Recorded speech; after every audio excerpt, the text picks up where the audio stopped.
É com alegria de sempre que nós recebemos vocês aqui, que eu gostaria de dar boas-vindas a todos que estão aqui presentes nesse auditório da Universidade Corporativa e, ao mesmo tempo, também dar boas-vindas aos nossos colegas que estão nos assistindo à distância. É uma honra tê-los aqui.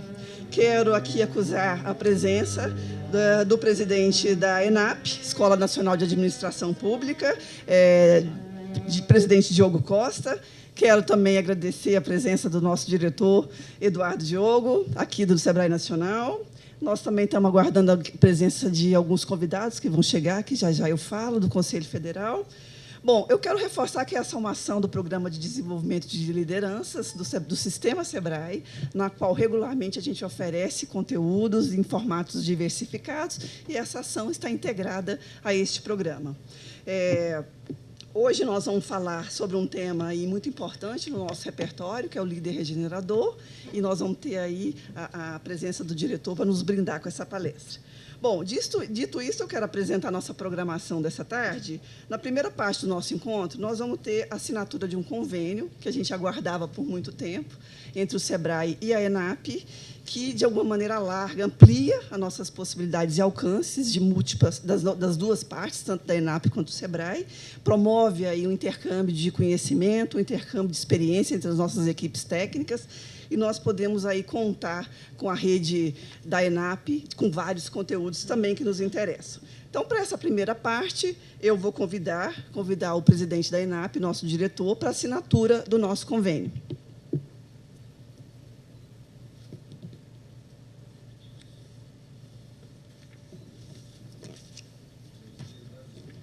Sim.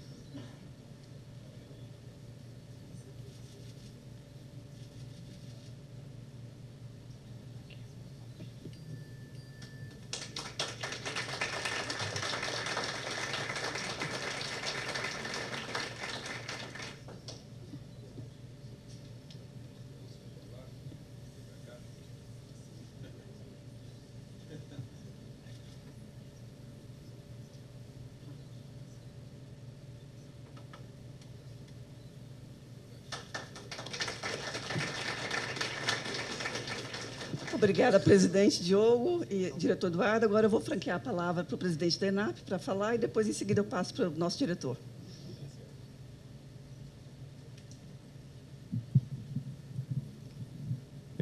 Muito obrigado para a ENAP. É um grande prazer ampliar essa parceria com o Sebrae. Uma das coisas que a gente entende na ENAP é que a ENAP ela tem a função de fazer com que o governo aprenda mais sobre si mesmo, aprenda mais sobre a sociedade brasileira. E uma das coisas que a gente precisa aprender é como ser mais empreendedor. E o DNA do empreendedorismo que está no Sebrae é muito importante para a gente, que a gente consiga aproveitar um pouco disso também. Porque empreendedorismo é importante que a gente entenda a função do empreendedorismo, a função social do empreendedorismo na sociedade, mas é importante também que a gente aprenda como fazer empreendedorismo político. Uma das coisas que a gente começa a ver nos estados que são mais inovadores ao redor do mundo é que, cada vez menos, eles entendem que a função do governo é garantir simplesmente uma regulação eficiente com auto-compliance, mas é cada vez mais criar instituições que sejam capazes de se adaptar aos imprevistos do futuro e que sejam capazes também de experimentar e aprender com a sociedade. Você não quer mais ter apenas normativos que sejam fixos, mas principalmente que você tenha estratégias de aprendizado para que o governo consiga crescer não apenas para a sociedade, mas junto com a sociedade, aprender dela. Mas, recentemente, a gente teve uma missão em Singapura, e uma das coisas mais interessantes é que, para o desenvolvimento de serviços públicos, o que eles fazem é que todos eles têm que passar por grupos focais. Então, em 1 ano e meio, Singapura, que é um país bastante pequeno, 5 milhões de habitantes, mas eles envolveram 47 mil cidadãos em grupos focais para que tudo aquilo que fosse sendo reformado no serviço de atendimento ao cidadão tivesse o input, a expertise da ponta, de quem de fato está utilizando. Isso é uma das coisas que a gente precisa fazer no governo brasileiro, a gente precisa ensinar o governo a ser mais empreendedor, mais inovador. Se tem uma instituição que consegue fazer isso com o setor público, né, consegue ajudar o setor privado também a ser mais inovador, é o SEBRAE. Então, para nós, é um grande benefício. Eu agradeço muito ao diretor Eduardo por essa oportunidade para a gente, o que a ENAP puder contribuir para o SEBRAE, a gente vai aprender, mas certamente a gente já vislumbra muito que a gente pode aprender com o SEBRAE. Muito obrigado.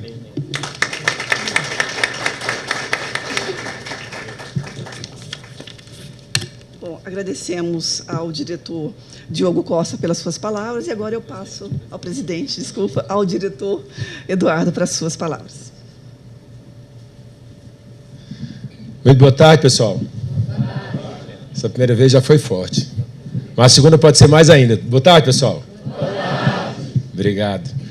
Bom, primeiro me permitam, por favor, saudar a presença da ENAP aqui, do nosso presidente Diogo Costa. Se tem uma coisa que não vai faltar hoje aqui é Diogo, porque tanto o nome como o sobrenome isso tem a ver com a gente vai falar sobre liderança daqui a pouco, mas o Diogo tem um compromisso. Vamos só fazer aqui as referências, obviamente, à ENAP, e aí depois a gente começa esse outro momento, né, Alzira? Mas isso tem a ver também porque são os diferentes papéis que a gente pratica na vida, né? O Diogo, no caso do nosso querido presidente Diogo Costa, é um nome próprio, né, o nome dele. O meu Diogo é sobrenome, vem de família. Então eu quero saudar você de modo muito especial e dizer que, primeiro, a tua trajetória, né? Eu tive interesse e alegria de ver um pouco por onde você passou, e realmente é uma trajetória bonita, né? E a gente tem que cada vez mais tentar valorizar, né, esse esforço do aprendizado, né? Não existe nada na vida que possa libertar mais nós, seres humanos, do que o aprendizado, né, o conhecimento, né? Obviamente que a gente sabe que Einstein disse que a imaginação é muito mais importante que o conhecimento, porque o conhecimento, por maior que ele seja, ele é limitado, e a imaginação é ilimitada. Mas o conhecimento nos ajuda a ter uma imaginação também mais ampla, né, Diogo? Então eu quero agradecer a você a atenção, agradecer a ENAP. Você está num novo desafio. A ENAP agora começa num espectro ainda maior, quando ela abraça a ESAF. E dentro desse contexto, e dentro do contexto nosso que a gente está discutindo, de alguns aperfeiçoamentos que o presidente Carlos Melles, que o nosso diretor técnico Bruno Quick tem nos orientado e liderado o presidente, juntamente com o Bruno e comigo, vários aperfeiçoamentos a gente quer fazer dentro do SEBRAE. Estamos fazendo com todo o corpo técnico, que aqui temos várias pessoas que estão lá no nosso dia a dia, o Alessandro mesmo, que é o chefe de gabinete da Aditec. Obrigado pela presença dele, querido amigo.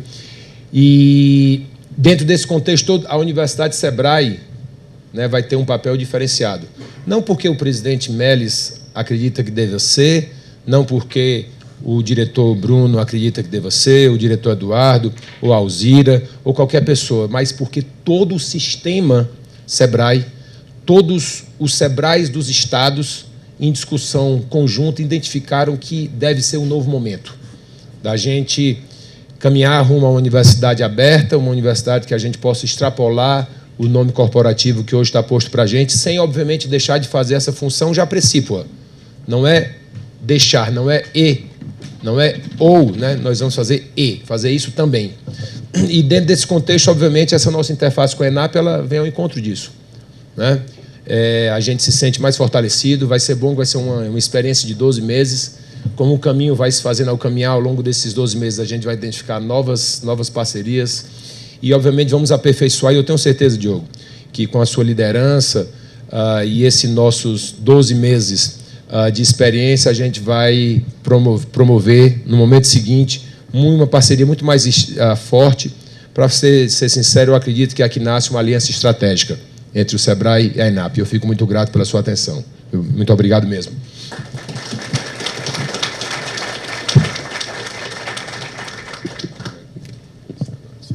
Agradeço também as lindas palavras do nosso diretor Eduardo.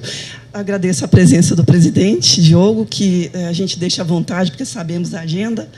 E agora a gente vai iniciar uma palestra que o nosso diretor Eduardo vai nos brindar sobre o tema líder regenerador. Estamos todos curiosos para ouvi-lo, e com a expectativa depois ou durante a palestra de interagir com ele com relação a esse tema, a experiência que ele tem, informação de lideranças que ele estudou bastante esse tema e traz para nós agora aí um pouco da pesquisa e da experiência que ele tem sobre o que é o líder regenerador. Tá. Obrigado. Bom, pessoal, então agora dando início a um novo momento, eu quero saudar toda a turma que está nos assistindo no Workplace. Sejam todos muito bem-vindos. Alzira, agradecer a você, a Juliana, agradecer a todos os que fazem a Universidade Sebrae. Parabéns a você pelo trabalho, Alzira. Nós já estamos com saudades de você, certo? Mas como ainda faltam alguns dias, pode ser inclusive que você desista, quem sabe. Mas nós já estamos com saudades de você. E eu acho que, assim, eu queria aproveitar nesse primeiro momento inicial, que a gente está aqui, todo mundo, um grupo muito feliz de ver várias pessoas que a gente está no dia a dia, e o grupo do Workplace, mas eu quero aproveitar esse primeiro momento para a gente fazer uma homenagem à Alzira, e no momento em que a gente faz... Vem para cá, Alzira, por favor. A Alzira, ela obviamente deixa a sua marca no Sebrae. A gente tem, conforme vocês sabem, um grupo de 56 colaboradores, pessoas que se dedicaram, cada um à sua forma, ao seu modo, à sua intensidade, para o bem do Sebrae, para construir essa instituição que está hoje na posição que está. Obviamente que é uma posição que poderia ser melhor, mas a gente não reclama na vida o que poderia ser, a gente valoriza o que é. Então, o fato é que o Sebrae é o que é uma instituição forte, é uma instituição valorizada, é uma instituição benquista, E a Alzira, juntamente com todo o corpo, todas as pessoas que já passaram, e ela um desses 56 que nesse momento nos deixam, ela obviamente deu a sua contribuição muito especial. Obrigada. Então, eu acho que essa primeira palavra é de reconhecimento ao trabalho dela, e obviamente ela aqui representa esses 56, mas você, obviamente, é a nossa anfitriã no dia de hoje. Obrigada. Então, muito obrigado a você, Alzira. Obrigado.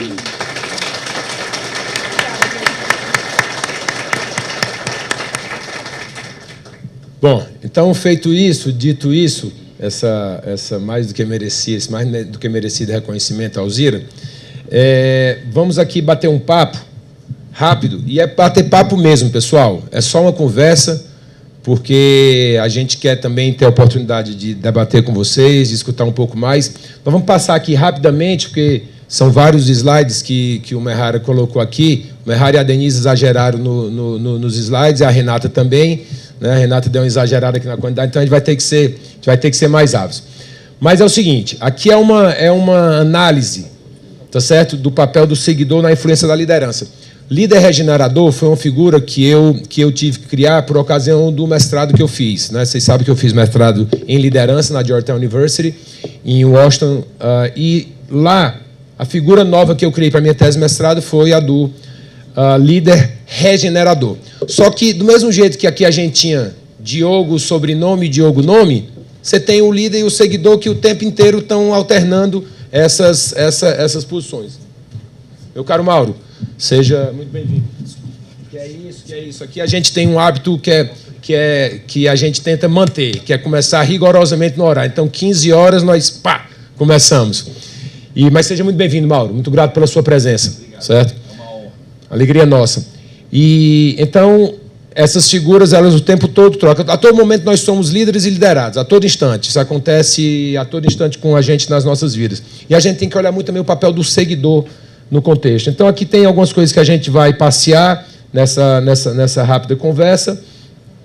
E tem algumas palavras em inglês que elas não têm tradução no português, Followership. Você tem o líder e você tem a liderança. Aí você tem o seguidor, mas não tem a seguidança, em português. Então é complicado. Então você às vezes tem que dizer. Então, followership é o ato de seguir, vamos dizer assim, a seguidança da liderança. Então fica difícil de traduzir. Mas vamos aqui passear agora em cima disso. O papel dos seguidores na influência da liderança. É muito importante a gente fazer essa reflexão. Muito, muito importante.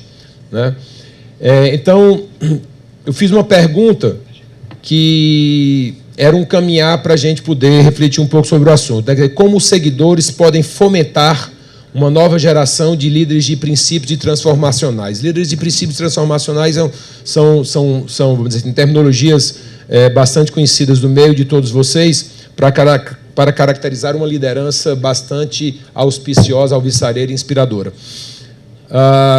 Então, o propósito, e aí tem essa imagem que está meio embaçada, mas o propósito é porque essa imagem vem, na verdade, de um cacuete americano, né? Porque eles têm muito nos Estados Unidos essa expressão de o wake-up call, né? É um grande chamamento, né? Um sacude, acorda, né, Mauro?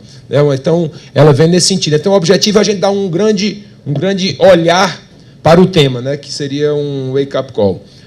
Bom, tem uma premissa aí. Seguidores possuem poder sobre líderes. E às vezes a gente não percebe como o seguidor tem um poder gigantesco no líder, na maneira com que aquele líder age, principalmente aqueles líderes que o tempo inteiro vão de biruta, né? Acendou mais para cá, o cara já muda. Então, o seguidor, na verdade, passa a ter uma importância fundamental em como o líder entrega essa sua liderança. Isso é uma premissa, ok?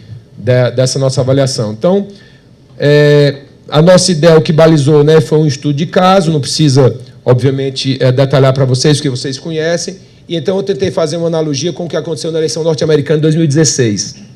Eu estava morando em Washington, conforme vocês já sabem, eu passei mais de 3 anos sem vir ao Brasil, então tive a oportunidade de ir lá acompanhar de perto o que estava acontecendo, e depois isso se redundou num livro que eu lancei nos Estados Unidos, e depois lancei aqui no Brasil. Então, a principal referência é a eleição americana de 2016, né, que a gente vai conversar aqui sobre algumas interações que aconteceram nisso e que tem a ver com esse estudo. Então, primeira coisa que eu afirmo, né, é que bons líderes entendem que uma das tarefas mais importantes de qualquer governo, qualquer partido ou qualquer instituição ou organização relacionada com o tema, o SEBRAE é uma delas, o Conselho Federal de Administração é uma delas, né, é promover uma nova geração de líderes de princípios e transformacionais, aquele mesmo conceito, princípios transformacionais. Entretanto, apenas líderes excepcionais compreendem plenamente a tarefa de promover uma nova geração de seguidores que sejam absolutamente ligados e que possam identificar as nuances das coisas que estão acontecendo, ou seja, seguidores absolutamente antenados com a realidade, né? Você vê só, por que eu estou falando isso? Né? Porque lá nos Estados Unidos, algumas coisas eu me deparei, uma realidade um pouco diferente da que eu vim aqui. E eu identifiquei, comecei a procurar um líder que tivesse sido formado pelo governo Barack Obama. Procurei de todo jeito e não consegui encontrar. Um líder formado pelo presidente Barack Hussein Obama. Não consegui encontrar. Se você for procurar, se alguém encontrar algum líder que tenha hoje nos Estados Unidos, no dia de hoje, do Partido Democrata, ou governador, ou senador, ou deputado federal, que tenha sido fomentado, forjado nos 8 anos que Barack Obama ficou na presidência, por favor, me apresente, que eu estou muito curioso em conhecer. Eu não conheci. E aí, essas eram as pessoas mais próximas do governo Obama, as pessoas mais próximas dele. A candidata que ele escolheu para ser candidata a presidente da República, para sucedê-lo. Todos nós, naturalmente, temos uma tendência a ter uma rivalidade menor com o sexo oposto, ou dizendo diferente, a psicologia explica uma rivalidade maior com o próprio sexo, pessoas do mesmo sexo, e principalmente quando a faixa etária é a mesma. Então, ele escolheu uma pessoa do sexo oposto, 8 anos mais velha do que ele, para ser candidata. Só que o engraçado é o seguinte, ele escolheu uma pessoa que, quando o Gallup perguntava ao americano qual é a primeira palavra que lhe vem à cabeça quando você escuta o número Hillary Clinton, a primeira palavra é desonesta, pertence à cadeia, ladra, corrupta. E 66% dos americanos consideravam ela uma pessoa desonesta, segundo, de novo, o Gallup. Então, o que eu estou dizendo não é achismo, é dado científico da percepção do americano. Então, 69 anos de idade, isso tudo é no dia da eleição de 2016, 8 de novembro. Bernie Sanders, que foi o candidato que rivalizou com ela, 75 anos. Joe Biden, que hoje é novamente um dos 24 pré-candidatos do Partido Democrata. À época tinha 74, agora ele tem, por consequência, 77, porque isso aí em 2016.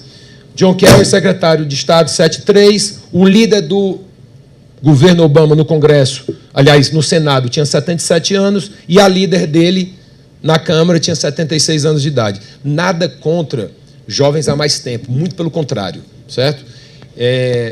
O importante é a gente fazer o mix. Todas as pessoas abençoadas, líderes, tiveram a oportunidade de viver bastante e dar a sua contribuição, mas você tem que mesclar. Não dá para achar que daqui a 20 anos o Harry Reid, uma figura, aliás, extremamente controversa, tá certo? Vai estar com 97, agora já 100 anos, porque faz 3 anos isso aí, né, desempenhando um papel de liderança no mundo. Não dá. Então você tem que também, né, fazer com que a fila ande. E essa crítica, sim, eu faço de modo muito contundente. Escassez de novos líderes leva, obviamente, à escassez de novos seguidores, né? E aí você tem aqui um envelhecimento precoce, né? E, mais uma vez, o que é que acontece nos Estados Unidos durante os 8 anos da gestão de Obama? O que normalmente acontece totalmente diferente em qualquer poder do mundo. Qualquer local do mundo, o governo, ele naturalmente, se ele não cresce de modo belo, ele pelo menos incha com apoiadores. E aí o engraçado é que durante a gestão Barack Obama aconteceu o oposto, né? O governo democrata perdeu 9 assentos no Senado, 62 assentos na Câmara dos Deputados, ou seja, deputados federais, perdeu 12 de 50 governadores e perdeu 958 de em torno de 6 mil assentos nas casas legislativas. Isso é um número absolutamente contundente, né, com relação ao que aconteceu durante a gestão Obama. E aí eu voltei até 1945 e fui ver os presidentes reeleitos nos Estados Unidos. E aí já era também ali tinha um sinal de alerta, viu, Renato? Que também a turma não percebeu. O que é que acontece? O Obama foi o único presidente americano a ter sido reeleito, primeiro com menos voto popular e segundo com menos voto no colégio eleitoral. O único. Eu fui até 1945. Aí fui até 1939, final da Depressão, de 29 a 39. Final da Depressão. Obama tinha sido o único presidente americano a não ter 3% de crescimento no seu currículo. O único, de 1939 até aqui. Então, tudo isso foi gerando uma série de coisas que foram colocadas debaixo do tapete, né, não foram olhadas, a realidade não foi encarada como ela deveria ser encarada, e aí o que acontece? A realidade vem e dá um soco, né, na face da gente para a gente poder se acordar. E aí depois se surpreende, não sabe por quê. Né? Então aqui são dados, não é achismo, é informação, é número. Então os líderes regeneradores, como a gente tem o estudo de caso da eleição, a gente está permeando esses dados. Então, são figuras inspiradoras e altruístas, cujos princípios e valores vitais desempenharam um papel decisivo no registro de seus nomes na história da humanidade, devido tanto aos feitos que realizaram durante suas vidas, quanto ao exemplar legado moral que deixaram para moldar as futuras gerações. Esse é o conceito, para mim, de um líder regenerador. E vocês sabem que a gente tem basicamente 3 motivações na vida que fazem a gente se mover, né? A conquista, o afeto ou o poder, basicamente é assim, né? E a conquista aí varia, é dinheiro, é uma coisa, é outra, mas enfim, é o accomplishment. E também é importantíssimo a gente entender o legado, né? Por isso que a gente está mencionando essa questão do legado moral, porque o legado moral ele transcende qualquer fato concreto, né? Então, a gente vai aqui passar rápido por 11 aspectos que eu acredito que seja interessante a gente pontuar, né? Exercitar o infinito aperfeiçoamento, e aí tem totalmente a ver com humildade, que é a humildade a gente saber que a gente tem que continuar aprendendo o tempo inteiro. Ter desapego ao poder, né? Às vezes a gente está em alguma posição e a gente se agarra na posição achando que aquela posição pertence a gente, né? E é se agarrando ou tendo medo de perder que a gente vai manter, e é exatamente o oposto, né? E, graças a Deus, o português nos ensina muito bem a diferença entre o ser e o estar, né? Então, o Alessandro, com toda a sua competência, ele está, no presente momento, como chefe de gabinete da diretoria técnica do Sebrae Nacional, certo?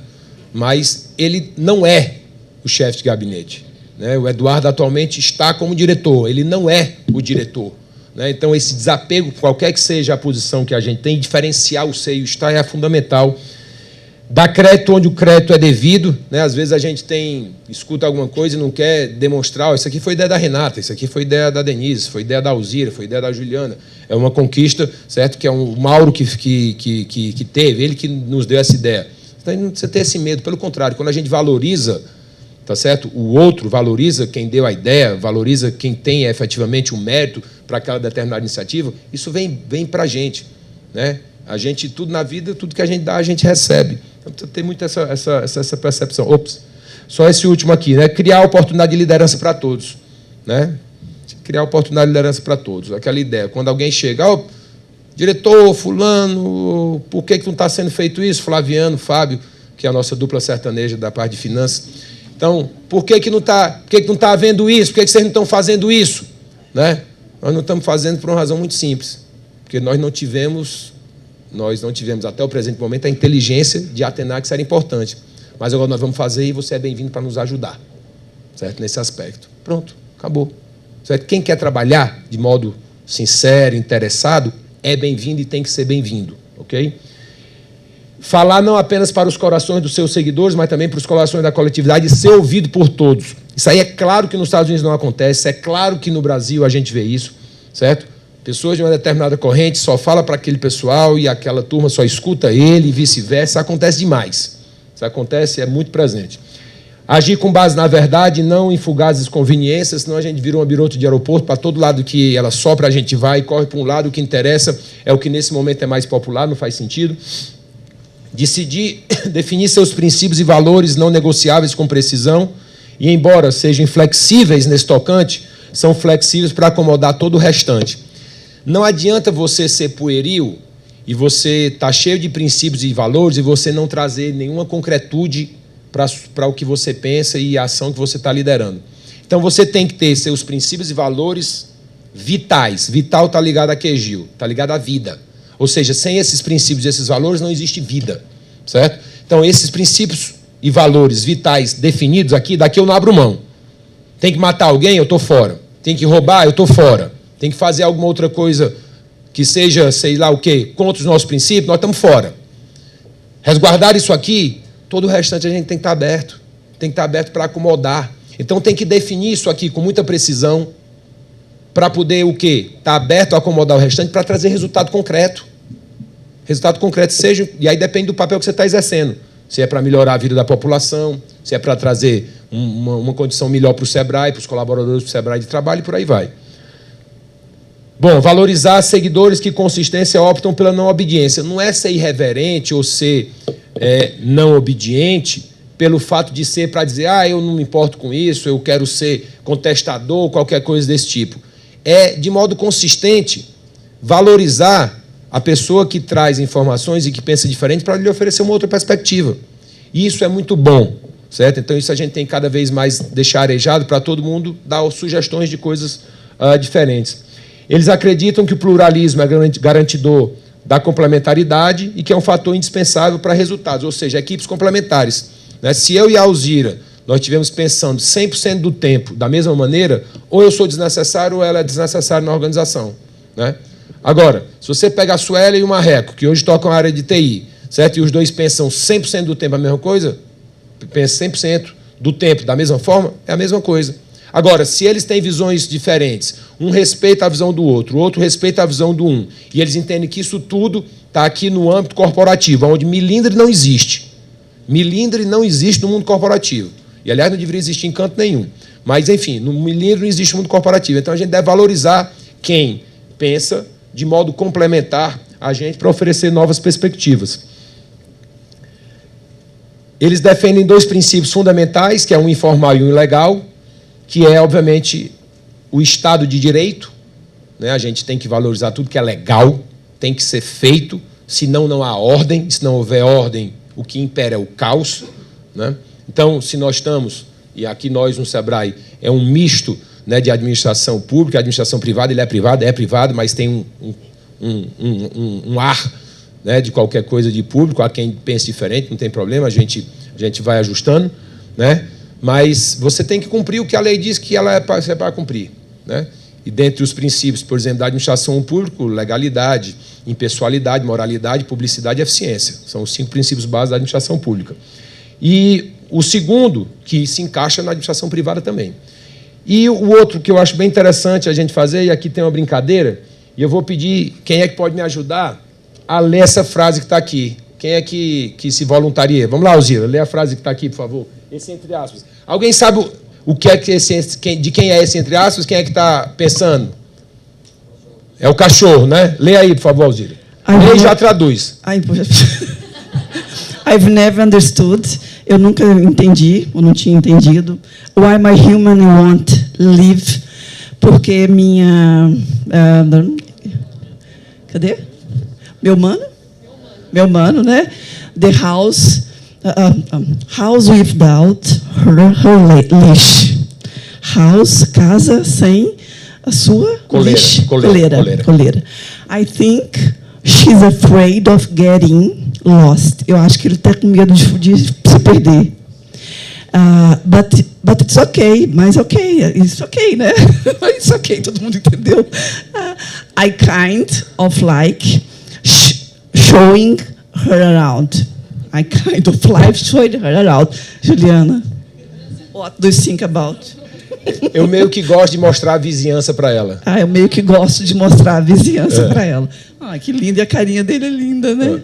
Isso aqui é a habilidade que a gente tem de se colocar no lugar dos outros e ver o mundo na perspectiva do outro, né? Então o cachorro olha e fala, puxa vida, né?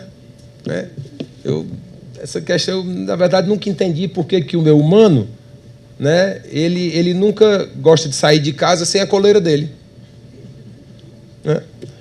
E eu acho que é porque ela tem medo de se perder, né, alguma coisa desse tipo, né, mas eu meio que gosto, né? Isso ok, não tem problema. Eu meio que gosto de passear e mostrar a vizinhança para ela, né? É isso aí. Isso aí. Tinha uma propaganda eles faziam essa turma aqui da campanha do Adopt, uma campanha maravilhosa nos Estados Unidos. Fazia tanto com gato e com cachorro, né? E tem um do gato que era maravilhoso, que ele dizia assim, olha,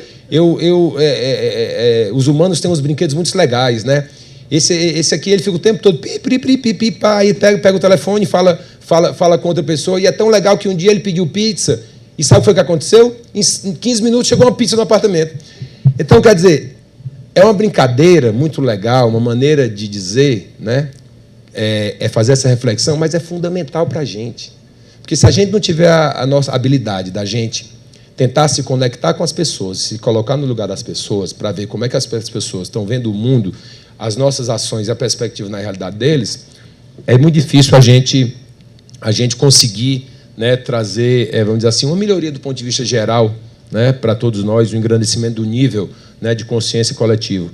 E diligentemente trabalhar para promover uma nova geração do que a gente já falou, né, líderes regeneradores e seguidores de princípios. Eu acho que dentro dessa característica, provavelmente o Papa Francisco seja a maior expressão disso. Ele consegue literalmente falar para todas as audiências, meu caro Mauro. Ele consegue falar para todas as audiências. Isso aqui é ele nos Estados Unidos, e eu estava lá quando ele fez essa visita, e, na verdade, ninguém podia imaginar nos Estados Unidos que ele ia fazer tanto sucesso como ele fez na visita que ele fez aos Estados Unidos, por algumas razões muito simples. Dos 31% dos americanos que se criaram como católicos, hoje já 40% deles, portanto, em torno de 12%, já não se consideram mais católicos. Então, isso significa dizer que é, no máximo, em torno de 20% da população americana que se considera católica. Não é praticante, é que se considera, né? E aí você vai ter alguns outros dados, né? A proporção de todos os nascimentos nos Estados Unidos, o batismo católico diminuíram 35% de 65% até 2014, ou seja, em 2014 só 18% das crianças que nasciam nos Estados Unidos elas eram batizadas católicas. E mesmo diante desse contexto, né, 63% dos americanos veem o Papa Francisco de modo favorável, 76% concordam com ele de modo geral nos seus posicionamentos. Ou seja, não é que eu acho que ele fala e que ele é ouvido, não. Ele fala e as pessoas escutam. Porque para quem não é a audiência dele, né? E aí a gente vê a questão que a gente está o tempo todo brincando, vai lá e vai cá, né, do seguidor, né, e do líder, né? Então, às vezes a gente também não pode colocar muita ênfase, né, no líder, né? O líder que a gente quer, o líder que a gente quer, e a gente? O que é que nós estamos fazendo? Será que a gente espelha esse cara que a gente quer, ou a gente faz o oposto? Ou a gente faz igualzinho, ou está tudo beleza, né? Então, nós precisamos muito desses líderes regeneradores para nos ajudarem a promover uma nova geração de seguidores, que é aquela coisa que a gente falou lá no início, né? Então é fundamental para todos nós que os seguidores estejam conscientes do seu papel em esculpir seus próprios caminhos e o caminho de suas nações, trabalhando lado a lado com os líderes atuais. A gente tem que, né, se apoderar desse papel que a gente tem, né, desses líderes que tocam o nosso país, que tocam os nossos estados e tudo mais. Nós temos um poder como seguidores absolutamente forte para esculpi-los. Então, hoje a gente vê que, de modo geral, e aí lá no início daquela, né, a gente tinha figuras emblemáticas, tanto para o bem como para o mal. Obviamente, a maior de todas, Jesus Cristo, no início do nosso slide, e figuras tristes como Hitler, né, mas que também exerceu uma liderança, obviamente que foi um líder negativo, né, mas, de um modo geral, existe meio que uma percepção de um fracasso em se cultivar lideranças inspiradoras no mundo atual. A gente vê, cadê os Mahatma Gandhis, cadê as Madre Teresas de Calcutá, cadê os Nelson Mandelas de hoje em dia? Eles estão meio escassos, né, do ponto de vista geral, analisando, né, esse contexto, né? Então, essa é a incapacidade de ouvir um ao outro, que a gente já falou, isso prepondera demais, e a incapacidade de pensar com calma, pessoal, de refletir profundamente, de examinar e apreciar os assuntos antes da gente externar nossas opiniões. Essa necessidade de correr e responder rápido, e se você recebe uma mensagem, às vezes você não pode, a pessoa ainda está acabando de digitar lá, você já está digitando aqui, a pessoa nem concluiu a mensagem. A gente tem que receber as coisas, analisar as coisas, pensar, ponderar. Não é porque teve uma provocação na mídia social, ou seja, tem que responder de imediato, não. Isso gera um ciclo, no meu entender, muito negativo para todos nós. Aquele reframing, que é o olhar um com o olhar do outro. Mas aqui, ó, esse aqui é uma ponderação que eu faço, que eu acho fundamental a gente tentar espalhar isso, né? O ritmo está se sobrepondo à direção, e a direção, obviamente, é muito mais importante do que o ritmo, né? Porque se a gente está indo no rumo errado, a gente chega mais rápido no local, que não é o ideal, né? A nossa ansiedade está se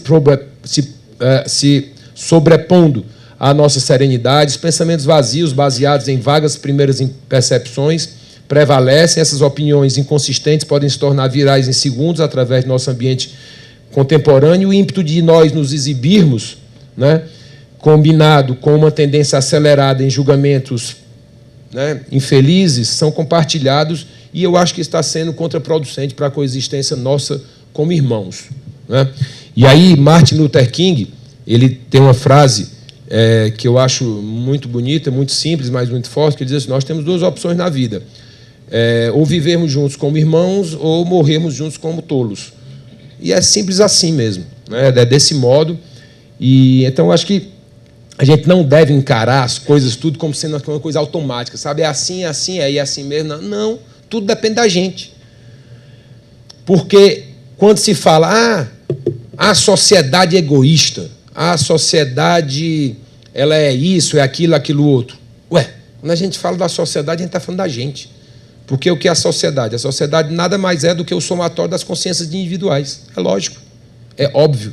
A sociedade somos nós. Eu, você e cada um de nós e cada uma das pessoas que não estão aqui. Então não existe a sociedade, existe nós. Nós que somos efetivamente assim. E todas as soluções estão dentro da gente, né?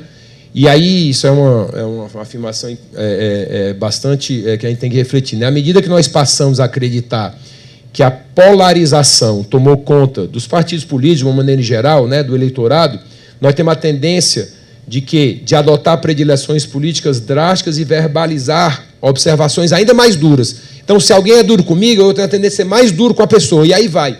E aí fica nessa ciranda doida que a gente vê em muitos casos hoje, né?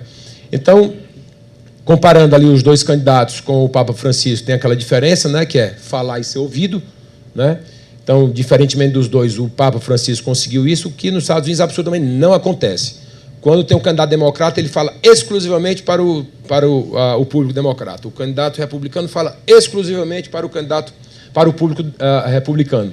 E aí a gente vê alguns absurdos, e o que foi a estratégia do Trump que deu certo, né? Obviamente tem uma série de outras nuances. No meu livro eu elenco as 4 principais razões da derrota da Hillary, as 6 principais razões da vitória do Trump, os 7 pecados capitais da gestão do Barack Obama. E dentro desse contexto você vê a candidata como a Hillary Clinton, né? Ela estava numa batalha dentro do seu próprio partido. Ou seja, é uma batalha intramuros, em disputa para ver quem ia ser o candidato. Ela e o Bernie Sanders, os dois principais. Aí ela chega e fala assim, não, esses eleitores do Bernie Sanders, eleitores do Partido Democrata, que era estava só nas primárias, depois ia votar no Partido Democrata. Esses eleitores do Bernie Sanders é o que eu chamo tudo de um balde de perdedores. Aí, quando chegou na eleição geral, que o Bernie Sanders já tinha sido derrotado, ela estava num evento patrocinado e feito pela Barbra Streisand, que é uma liderança da comunidade LGBT nos Estados Unidos, em Wall Street, esse evento em Wall Street, e ela lá, para poder fazer uma graça, ela falou, esses eleitores do Trump é o que eu chamo tudo de uma cesta de deploráveis, né? E uma grande parte deles são irremediáveis, não tem jeito, e não pertencem aos Estados Unidos. Então, quando você fala isso, você está não só se excluindo cada vez mais daquele eleitorado, e o Trump tem vários exemplos de fortalecimento do grupo dele, mas você não pode também se auto-excluir, principalmente numa campanha eleitoral, porque muitos desses eleitores nem eram tanto do Trump. Eles apenas estavam ali meio que em cima do muro. Só que quando você fala isso, você está se auto-alienando de toda essa população. Frases como essa foram muito fortes para ela, e que levaram, obviamente, a essa auto-exclusão. Quando o Trump fez o oposto, ele tentou garantir 100% do seu 100% eleitorado. Então, as frases deles muito duras, certo? Mas elas são, a grande maioria, de fortalecimento do seu eleitorado. E aí, o que foi que houve? Houve uma grande falta de estímulo dos eleitores irem às urnas nos Estados Unidos, e a massa democrata simplesmente se excluiu, não foi votar, a grande maioria, né, porque o voto não é obrigatório. Já a parte do Trump, comparecimento em massa, né? E aí isso foi um dos fatores decisivos para que tivesse o resultado que teve lá naquela eleição, né? Então, aqui, para o propósito desse estudo, a gente fez aqui só para vocês entenderem o tipo de seguidores que eu vejo, né? Os seguidores têm a interação face a face e os seguidores de orientação remota. Obviamente, existem vários líderes que a gente considera como líder, que a gente nunca vai ter a oportunidade de ter um contato com ele, né, Alzira? Face a face, né? E então, por isso, essa diferenciação.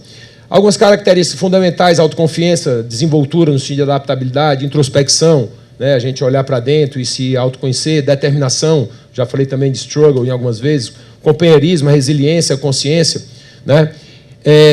5 pontos para refletir. A gente, como seguidor, né, rejeitar ser parte do problema e fazer de tudo para ser parte da solução. Às vezes a gente parece que está cavando ainda mais problema. Aí, nos Estados Unidos, tem uma coisa que se chama assim, Rule of the Hole. É a lei do buraco. A lei do buraco. A lei do buraco é a coisa mais maravilhosa do mundo. Assim, se você está num buraco, pare de cavar. Só isso, né? Então, às vezes, né, Diário, a gente está numa situação que você está numa questão que você está aqui num buraco, que você não está vendo, você está só cavando mais, né? A gente tem que dar esses momentos de parada para poder entender o que a gente está fazendo. Ser intelectualmente exigente com nós mesmos, certo? Não dá para a gente ficar sempre na superficialidade. A gente saber autoliderar, né? Não dá para ficar o tempo todo colocando as responsabilidades nos outros. A gente tem que entender que nós somos efetivamente os autores das nossas vidas, os atores e os autores da nossa vida. Nós. A culpa não é do Estado, a culpa não é da Renata, não é do Merraro, não é do Alessandro. Nós temos que nos posicionar como sendo nós os atores e os autores das nossas vidas. Saber que nada é dado e que tudo deve ser conquistado não é fácil. Para alguns é menos difícil, para outros, infelizmente, é mais difícil. Principalmente os nossos irmãos que não tiveram a oportunidade de um acesso bom à educação. Infelizmente, será mais difícil. Principalmente esse momento desafiador que a gente vive no mundo, e o SEBRAE um papel fundamental com o nosso público-alvo, né? A razão nossa de existir, os MEIs, os micro e pequenos empresários. A gente tem cada vez mais apoiar e ajudar esse pessoal com muito carinho, muita atenção, porque não é fácil, né? E, obviamente, entender o poder que a gente possui como seguidor nos líderes. Então, assim, sugestão nossa é encorajar os líderes que a gente vê que não está cumprindo um papel muito bom, obviamente, para a aposentadoria. Só quem pode fazer isso somos nós, ou seja, do ponto de vista de governo é votar bem, né? Do ponto de vista de democracias é votar bem, né? Atitude, motivação e habilidade São basicamente 3 características para que a gente possa ir para essa mudança, né, essa transição. E a atitude é dar o primeiro passo, motivação, obviamente, é você continuar, a diferença entre o fazer e o perfazer no português também. E a habilidade, você, obviamente, ter a competência de fazê-lo, né? Esse teio da troca, do aperfeiçoamento, né, da mudança do nosso comportamento, né, é muito interessante para mostrar o quanto né, a razão ela às vezes perde para a emoção, né? E isso é só feito uma analogia entre o condutor, né, o elefante e o caminho.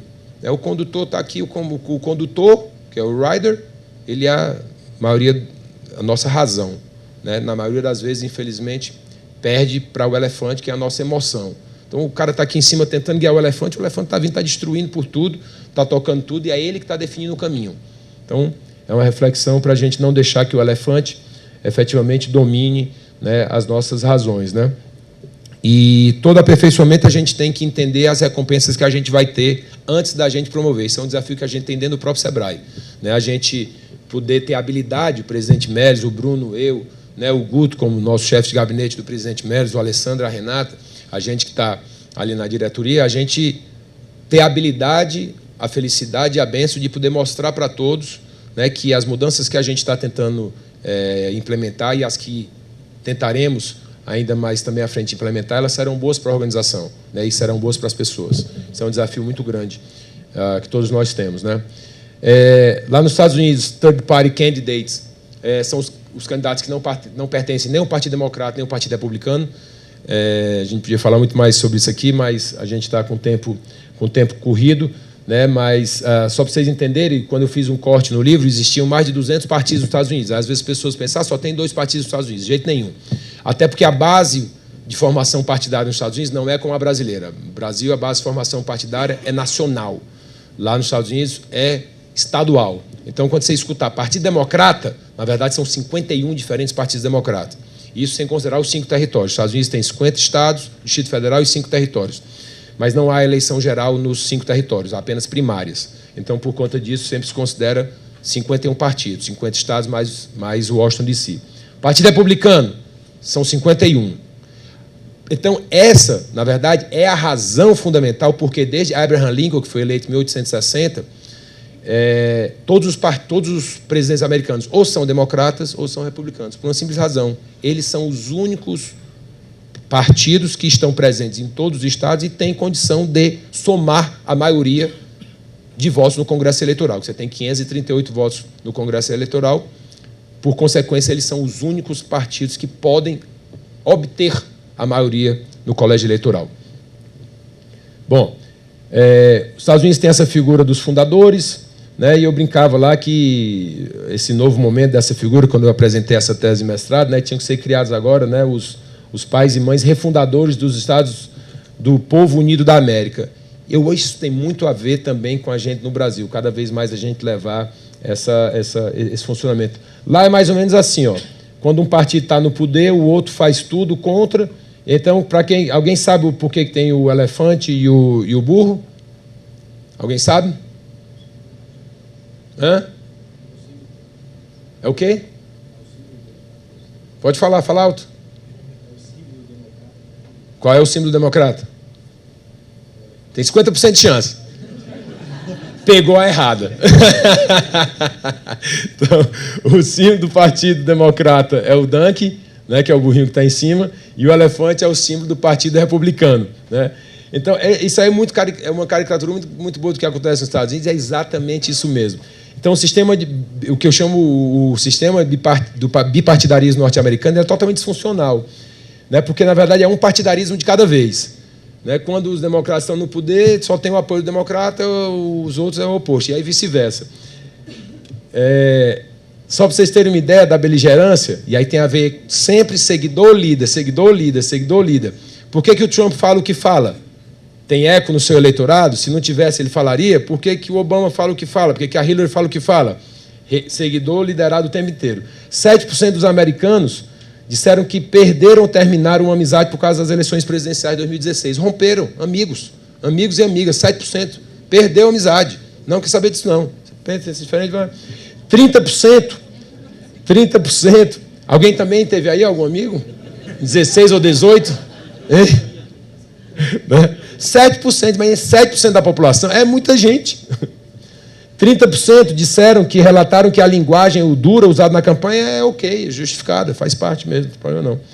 70% deles disseram que a corrida presidencial deste ano expôs o pior das pessoas. 70%. Nós estamos falando de 70%. Né?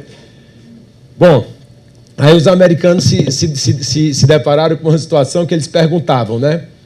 You call this a choice? Né? Entre um e outro. E engraçado que os Estados Unidos, eles brincavam muito lá entre o candidato ABC e o candidato ABT. Alguém sabe o que é? Hã? Ninguém sabe? Diga, Renata. Diga, Carla. Quem é? O candidato ABC é qualquer um menos a Hillary. Anyone but Clinton. E o candidato ABT é qualquer um menos o Trump. Anyone but Trump. E por mais que isso tenha sido falado, não surgiu. Não surgiu nenhum candidato. E houve até duas pessoas de partidos medianos, mas como eu falei para vocês, não somam para poder ser, que tiveram alguma oportunidade de exposição, mas viraram chacota por maneiras não apropriadas de desconduzir. Tem uma fala, depois se vocês puderem ver, é uma coisa inacreditável, né? De uma entrevista que o candidato provavelmente seria o terceiro que teria chance, dando numa praça pública. Mas, enfim, o fato é que nós temos, sinceramente, um desejo de novas figuras. E lá, por essas duas figuras das candidaturas, os Estados Unidos perguntavam, eu vou votar no outro, não é por falta opção, eu vou votar aqui por causa disso. Não é porque eu quero votar no Trump, não, é porque eu não quero votar na Hillary. Então, eu não vou votar na Hillary não é porque eu quero votar no Trump, não, é porque eu não quero votar na outra, assim sucessivamente. Então, enfim, o fato é que não apareceu lá, tá certo? E aí vai uma questão fundamental, né, de quem será capaz de liderar essa metamorfose, né? Lá, aqui, na França, na China, em qualquer local do mundo. Isso aqui é uma coisa que teve um zoom nos Estados Unidos, por razões óbvias, eu estava lá e tudo, mas isso se aplica, né, em vários locais. A gente vê nos Estados Unidos que tem, sim, um desejo por o que eles chamam de third-party candidates, né, candidatos que não sejam daquilo, mas até agora não apareceu ninguém que pudesse. E aí, um bilionário que morreu há pouco, o Ross Perot, né, foi o que chegou mais perto no início da década de 90, né, sendo um terceiro candidato. Né? Então, um líder regenerador capaz de falar não só aos corações do seu eleitorado, como a gente falou, mas também a toda a população.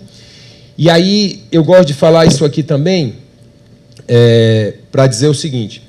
Eu já falei sobre Oré e Iandé. Quem é que lembra? Diz aí, Renata. O que é o Oré e o que é o Iandé? Eu sei que um é o coletivo. Vocês estão escutando ela? Levanta, Renata.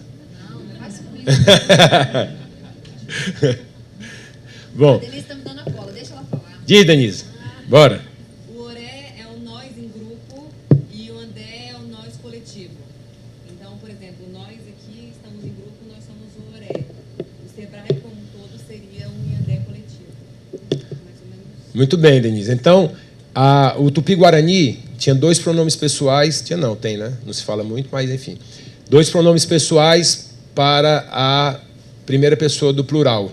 Né? O nós tem o nós Oré, que é o nós aqui, menorzinho, a panelinha, pode ser só aqui nós três, estamos aqui juntos e tal, eu deixo a pessoa do lado. E o Iandé é o universo que abrange todo mundo. Então, o que eu digo é assim, nenhum líder deve proteger o Oré, né, o seu grupo mais restrito, às custas do Iandé, às custas da coletividade, da abrangência total. Isso se aplica para qualquer área. Qualquer universo pode ser o menorzinho pode ser o Sebrae, no exemplo que a Denise falou, o Sebrae é o Iandé. Ok? Mas o Sebrae pode ser o Oré. Será que cabe a gente prejudicar o Brasil, Iandé, para poder favorecer o Sebrae? Não. Então, se aplica de diversas maneiras sempre o objetivo da gente ter um nível de consciência mais abrangente, pensar sempre no maior universo possível. E tudo isso que a gente conversou, pessoal, não é nada simples, é muito complexo, por uma razão muito simples. Quer queiramos ou não, todas as evidências mostram, e aí para quem tem a veia política, né, e tem esse componente político aqui por detrás, que raiva e descontentamento gera muito mais ligação muito mais participação, entusiasmo do seguidor para com o líder, tá certo? Do que a alegria e a satisfação, do ponto de vista aqui, no caso também de uma nação, obviamente. Então, quando você consegue gerar nas pessoas aquele sentimento, né, eu estou descontente com isso aqui, não quero mais que seja assim, isso tem a tendência de motivar muito mais as pessoas para a ação do que as pessoas estarem alegres e satisfeitas. No modo geral, quando está alegre e satisfeito, tem mais a tendência de ficar quieto. Mas se você está incomodado, está com raiva por alguma coisa, está descontente, aquilo vai gerar uma ação. Então, por isso, muitas vezes, que o líder ele tem aqueles posicionamentos mais contundentes para gerar exatamente isso aí com relação aos seus liderados, né? Então, para os desconhecidos, líderes que a gente ainda não conhece, né? E a coisa mais maravilhosa é isso, né? Pode, daqui desse auditório, surgir vários líderes que vão nos encantar mais adiante. Pessoas que estejam nos ouvindo no Workplace do Sebrae, nos estados que estão conosco, podem surgir lá muitos líderes, então a gente não sabe efetivamente, né? Mas algumas reflexões para esses, né? Para o porvir, para esses novos líderes, né? Então, desenvolver uma persuasão política bastante singular. E aqui, eu deixo essa reflexão aqui, porque é muito importante. Os argumentos mais eficazes são aqueles em que você encontra uma maneira de conectar uma posição política aos valores morais do seu público-alvo, né? Os nossos valores morais, eles muitas vezes não são nem percebidos por a gente. Eu posso ter vários valores morais que eu nem percebo, mas na hora que uma determinada posição ela se conecta com um valor moral que pode ser consciente ou inconsciente meu, naturalmente eu tenho uma tendência de me aliar, porque os nossos valores morais, de novo, conscientes ou inconscientes, eles são muito fortes, estão muito arraigados dentro da gente. Então, conseguindo fazer essa conexão é algo realmente que poderia diferenciar muito. Tem um plano de transição, né, para apresentar ao público, porque o título do meu livro em inglês é It Was About Hope. E eu digo de modo muito claro isso aqui, me permita só fazer já caminhando para o encerramento. O presidente Barack Obama ganhou as suas 2 eleições com o slogan Hope, né? Yes, you can. Yes, you can. Yes, you can. Ou seja, a esperança. E, para mim, a esperança, ela é literalmente o que é o fator decisivo. Por isso que eu falei, que eu coloquei o título em inglês, It Was About Hope, que no Brasil chama-se Muda Brasil. Mas, por uma razão muito simples. Todos nós sabemos, certo, que o trajeto de onde nós estamos para onde nós queremos ser é um trajeto que vai ser de algum modo doloroso, certo? E a dor é algo que é efetivamente palpável, não no sentido de concretude, mas a gente sente mesmo de modo muito, muito firme, né? E o que faz diminuir essa dor no trajeto de onde a gente está para onde a gente quer chegar, e cada um de nós estamos num local e queremos chegar em outro, é efetivamente a esperança. É a esperança. E o candidato que consegue instalar na gente a esperança de que ele é o melhor caminho, é o melhor capitão para liderar o navio, para nos levar de onde nós estamos para onde nós queremos ir, é nesse cara que a gente vai confiar. Porque a gente sabe que a dor é intrínseca ao processo, mas se eu acredito, né, que um de nós aqui vai ser aquele cara que vai fazer com que essa dor seja a menor possível, ele está colocando uma esperança em mim e eu vou ter a tendência de apoiar. Mais ou menos como Dante Alighieri coloca na Divina Comédia, né? Esse trajeto, né, para, obviamente, o paraíso, né, saindo do inferno, passando pelo purgatório, e, segundo ele, o purgatório, obviamente, é a vida terrestre, e, dentro desse contexto, aquele candidato que nos faz passar por esse purgatório, pela vida terrestre, saindo de onde está para onde a gente quer chegar da maneira menos dolorosa, é aquele cara que vai ter a tendência de nós seguirmos ele, né? E então eu me referi a esse plano de transição dessa maneira muito, muito, muito mais elaborada, dizendo dessa outra, vamos dizer assim, maneira ali de modo muito mais objetivo. Fatores e pessoas inibidoras e potencializadores a gente vê em todo canto, né? E a hipótese central deve ser a ideia de conquistar o máximo de engajamento através do máximo de inclusão. Máximo de engajamento através do máximo de inclusão. Máximo de engajamento através de máximo de inclusão. Não é à toa que a gente está com o workplace, ali, aqui o pessoal controlando, o pessoal nos vendo ali nos estados, tentando sempre envolver o maior número de pessoas, porque é a única maneira que a gente tem de trazer resultados concretos para qualquer tipo de organização. É exatamente por meio disso, conquistar o máximo de engajamento, tá certo? Promovendo o máximo de inclusão. Recomendações: seguidores, não devemos nem nos apoiar demais nos outros, nem perder de vista os traços que presumivelmente apreciamos, né? Aquela questão que eu falei para vocês, né?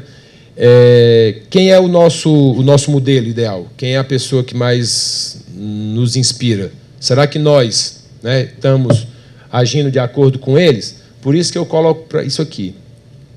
Recomendação e reflexão para todos nós. Regra ideal é o seguinte: cada seguidor, cada um de nós, deve ser nós mesmos a personificação do líder exemplar que ele, eu, você, que nós gostaríamos de ser. Seria absolutamente transformador, né? Ou seja, a gente usar um pouquinho menos o polegar, aliás, o indicador, e um pouco mais o polegar, ou seja, apontar um pouquinho menos os defeitos da Alzira e olhar um pouquinho mais para os meus próprios defeitos, né? E aí tentar nós sermos essa pessoa da liderança. Bom, conclusão. Então, a gente está tentando aqui incentivar, né, um novo momento da gente repensar um pouco essa questão da seguidança, né? Eu já estava brincando. E, do mesmo jeito, com relação à liderança, né? Ou seja, a ideia é promover um novo ciclo virtuoso. Porque eu, particularmente, acredito que seguidores includentes possuem a tendência de escolher líderes includentes. Esses líderes includentes administram de modo mais inclusivo e também promovem a inclusão por meio de quê? Do surgimento de novos líderes, oportunidade a todos. E esses tais novos líderes inspiram e são inspirados pelos seguidores includentes, que, por sua vez, continuam a escolher líderes includentes. Então, isso aqui é meio que um ciclo, né, que a gente tenta demonstrar, né, que é ali, em busca daquilo ali, da inclusão e além. Então, assim, aqui foram algumas reflexões apenas, Alzira. Enchi muito o saco do pessoal com muita informação, muito rápido. Mas, enfim, pessoal, é só mesmo, como eu falei, quando a gente está nessas visitas que a gente está fazendo aos SEBRAES dos estados, para mim o momento mais importante sempre é quando a gente reúne todos os colaboradores no auditório, né, e escutar. Aí vamos lá para frente, eu e o Guto, para a gente poder escutar, né, o pessoal falar. E sempre eu digo, eu não quero que seja assim, quem é que vai falar? Não, eu vou levantar a mão. Não. O microfone tem que rodar para todo mundo. Cada um se apresenta e, espontaneamente, define se quer ou não fazer uma pergunta. Isso, para mim, é um momento absolutamente fundamental, né, para a gente poder alinhar o SEBRAE com o que os colaboradores, todas as pessoas que fazem o SEBRAE, elas efetivamente identificam que são ideal para a instituição. E lá, eu sempre digo, e o que eu vou dizer aqui, a gente não vai para os estados, nem tem aqui para vocês, nem vai para lá com o objetivo de levar as respostas para todas as perguntas, não. Em hipótese alguma. O nosso maior objetivo é, juntos, nós formularmos as perguntas corretas, que possam, aí sim, nos ajudar a, juntos, construirmos, né, o caminho que a gente entende que seja o melhor. Então, essa conversa aqui, eu diria que tem esse grande objetivo, da gente poder sair daqui com novas perguntas mais apropriadas, que nos tragam reflexão, para que a gente possa ir conjuntamente a todo dia, a todo instante, né, e ali nivelando e tentando buscar as respostas, nós todos juntos. Então, acho que nesse primeiro momento é isso, Alzira. Muito obrigado a você, muito obrigado a todos pela atenção, muito obrigado aos estados, todos que tiveram atenção nesse momento. Muito obrigado, pessoal.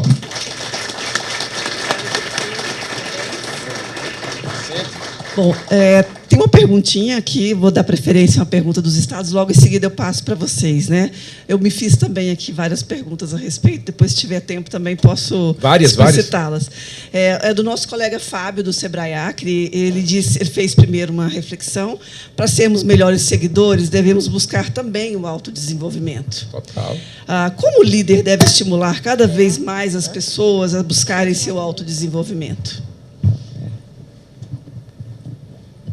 Eu acho que aí tem uma teoria, vocês conhecem, né, do líder transformacional, que são os 4 I's, né, os 4 I's, né, do líder transformacional. E um deles é exatamente isso aí que ele falou, que é o líder estimular o seu seguidor a poder desenvolver um pouco mais as suas habilidades.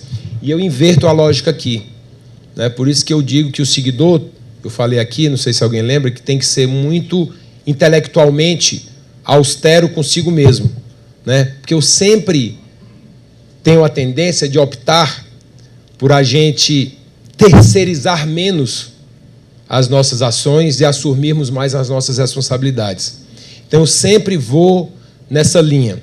Eu quero que cada vez nós, seguidores, dependamos menos dos nossos líderes e que nós, seguidores, possamos ser cada vez mais os nossos próprios agentes de mudança. Para isso, que nós temos que ser mais intelectualmente, vamos dizer assim, rigorosos ou estimulantes com cada um de nós, porque a liberdade é a única maneira que a gente tem de se libertar da ignorância, né? Eu falo, os Estados Unidos tem uma expressão que chama-se pander, é o verbo, P-A-N-D-E-R, e panderer, P-A-N-D-E-R-E-R, é o cara que utiliza a ignorância alheia para tirar proveito, né? E eu faço uma reflexão, inclusive, no início do livro, que a única maneira que a gente tem para a gente se proteger contra esses panderers, né, que é P-A-N-D-E-R, é exatamente a gente ter a informação a gente mesmo. Senão a gente se engana. Eu, inclusive, peguei alguns momentos da campanha para tentar fazer uma reflexão nisso, né? As pessoas tentam nos enganar e muitas vezes. Então, se a gente não tem esse conhecimento, a gente vai ser enganado. E tem uma expressão também americana que eu acho que a gente usa aqui em português também, né? Que fala que devil is in the detail, né? Hoje o diabo está no detalhe, né? Então a gente tem que prestar muita atenção aos detalhes, aos ínfimos, né? Porque senão realmente a gente é deixado para trás. Então acho que é isso aí. Alguém quer fazer alguma reflexão? Vamos abrir para o auditório. Alguma pergunta? Alguma consideração? Desde que seja um de cada vez, né, Alzira? Senão fica muito mutuado. Olha lá, Alessandro. Alessandro. Eduardo, você mostrou ali que, acho que tanto na eleição americana quanto na eleição no Brasil, muitas vezes os candidatos eles recebiam votos do que o candidato não gosta do A, vou votar no B. Não porque o B era um líder. Tanto lá quanto aqui. Isso demonstra, como você colocou ali também, uma falta de líderes que a gente tem. Tanto no mundo, mas no Brasil também. O que você acha que justifica isso? Por que novos líderes não estão tendo espaço? Bom, eu acho que tem algumas razões de lá, outras de cá, né? Primeiro, a célebre frase, né, que o pior castigo que existe pela omissão dos homens bons é serem governados por homens maus, né? Não estou dizendo... Isso é uma frase famosíssima. Bom, o fato é o seguinte: as razões dos Estados Unidos e do Brasil são um pouco diferentes. Os Estados Unidos, do Brasil, talvez a mais complicada de todas seja a forma com que os partidos no Brasil eles se constituem, né? No Brasil, você como cidadão não pode ser candidato. Você não pode ser candidato, você tem que pertencer a uma máquina partidária. Pessoal, o que é partido? Partido não está dizendo, não é inteiro. Ele é partido. Ele é partido por quê? Por que o nome é partido? Porque ele representa uma parcela. Ok? Então, você não pode ser candidato por você mesmo. Você tem que pertencer necessariamente a um não inteiro, a um partido, ok? e daquele partido você ser aprovado por aquela máquina, e a máquina te dá o que chama-se o quê? Legenda. Okay? Então a máquina te deu a legenda para você ser candidato a deputado estadual, deputado federal, a senador, a governador, a presidente, ou a vereador, a prefeito.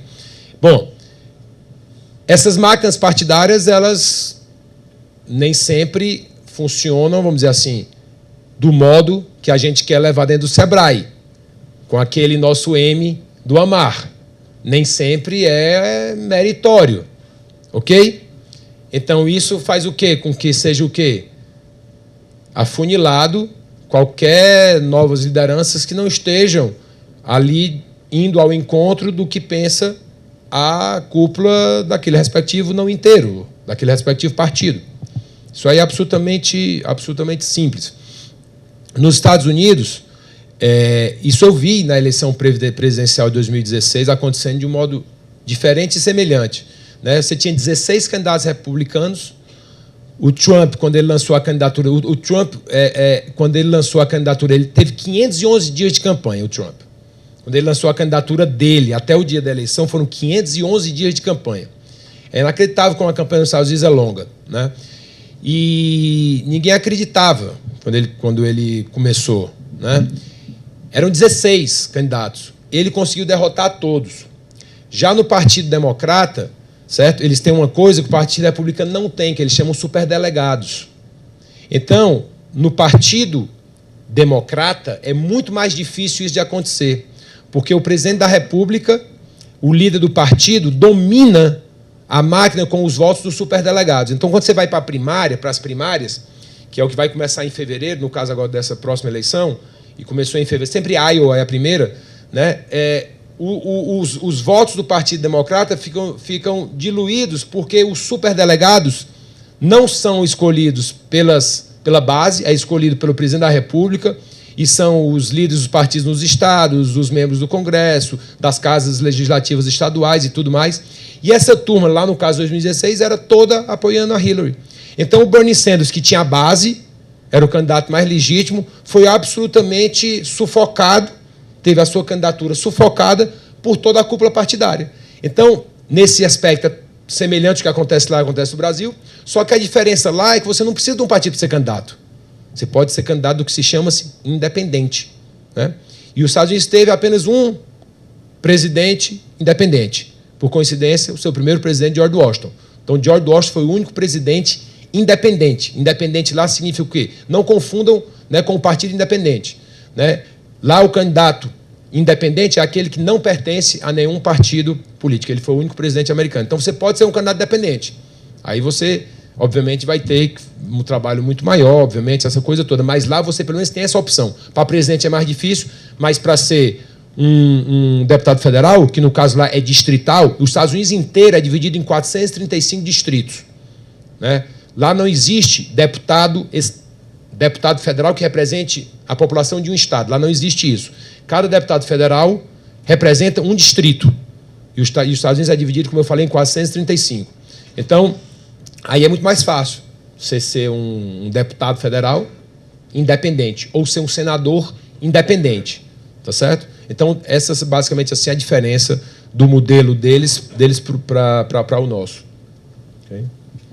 Mais alguma? Boa tarde. Seu nome, por favor? Meu nome é Denise, boa Tudo bem. tarde, para quem não me conhece. Eu tenho uma pergunta. O YouGov, que é um estudo anual de Londres, né, do Instituto YouGov, ele, ano passado, em dezembro, ele verificou quais são as mulheres que as pessoas mais admiram no mundo. E, em primeiro lugar, ficou a Michelle Obama. E quanto a seu questionamento quanto ao governo do Barack Obama, qual líder, né, que você não conseguiu identificar um líder que tenha tido um fortalecimento durante o governo dele, eu queria saber a sua opinião em relação à esposa dele, se você considera ela como uma líder ou não. Não, a esposa dele podia ter feito essa pergunta no gabinete, mas tudo bem.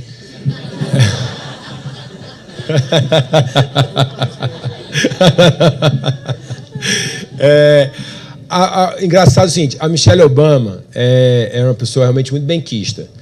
e, de um modo geral, pelos americanos, né? Obviamente, sempre, principalmente pela base democrata. Quem é republicano não gosta de ninguém democrata, e vice-versa. Aí é para ficar claro isso. Mas, na base democrata, ela é uma pessoa muito benquista. Eu acredito plenamente que ela teria tido muito mais chance se fosse ela a candidata do que a Hillary. Dúvida zero eu tenho com relação a isso, né? Mas o fato é que ela não é considerada uma liderança porque ela nunca teve voo próprio para nada, ela nunca foi candidata a nada, mas ela é uma liderança, obviamente, no segmento ali, ela é uma liderança, mas não é uma liderança formal. Eu estava me referindo aqui a uma liderança formal. Você não tem nenhum detentor de cargo público nos Estados Unidos, quer seja em nível estadual, quer seja em nível federal, Câmara, Senado, que tenha sido estimulado, assim, que não existia antes de Barack Obama e passou a existir. Não existe. Não existe. Não existe. Eu quero conhecer, mas a Michelle é assim muito benquista. Engraçado que o Obama, né, foi o primeiro presidente dos Estados Unidos desde sei lá quando, que, ao sair da presidência, continuou morando em Washington. O único, né, o único. Né, e eu acredito que ele quer sim fazer a esposa dele, eu digo isso no livro, eu acredito que ele quer sim fazer a Michelle Obama candidata a presidente da República. Né? E apenas a título de curiosidade, engraçado, a Embaixada dos Estados Unidos, alguém conhece a Embaixada dos Estados Unidos em Washington? Quem conhece? Quem sabe onde é? Sabe lá? Pronto. Então, fica numa avenida chamada Mass Avenue, Massachusetts Avenue, que é considerada assim a via das embaixadas em Washington. 95% das embaixadas estão lá. E ela fica aqui numa avenida, está bem aqui tem uma ruazinha que chama-se Whitehaven, certo? A embaixada da Itália aqui. Aqui a 50 metros da embaixada do Brasil está a casa da Hillary e do Bill Clinton. E quando você vem para o lado de cá, você passa aqui a ponte, 150 metros da embaixada do Brasil está a casa do Obama e da Michelle. E mais 30 metros para cá está a casa da Ivanka Trump e do Jared Kushner. Então, assim, a embaixada do Brasil em Washington... tem outro detalhe. Está a 200 metros da residência do vice-presidente americano. Então, eu diria que a embaixada do Brasil é assim um local extremamente... não só prestigiado, né? Primeiro, altamente seguro, óbvio, né? O Washington, como todo, é seguro, mas está literalmente ali, né, no meio, num raio de 200 metros, você tem a residência do vice-presidente americano, que é o Observatório Naval, e você tem a casa da Hillary e do Bill, e a casa da Michelle e do Obama, e a casa da Ivanka e do Jared Kushner, né? Tudo ali no raio de 200 metros. Né? Excelente. Bom, Gil. Opa! A Renata quer. O pessoal está só... Vocês estão vendo, elas se juntaram antes. A Renata, tá certo? A Gil e a Denise, eles fizeram ali algumas perguntas, tá certo? Diga, Gil. Opa, Gil. Gil, tinha uma pessoa aqui na sua frente, eu só vou deixar ela fazer, depois eu passo. Tá? Rodrigo. Aqui. Opa, Rodrigo, vamos lá. Queria saber a sua opinião em relação ao mundo corporativo, né? Em relação à formação de novos líderes.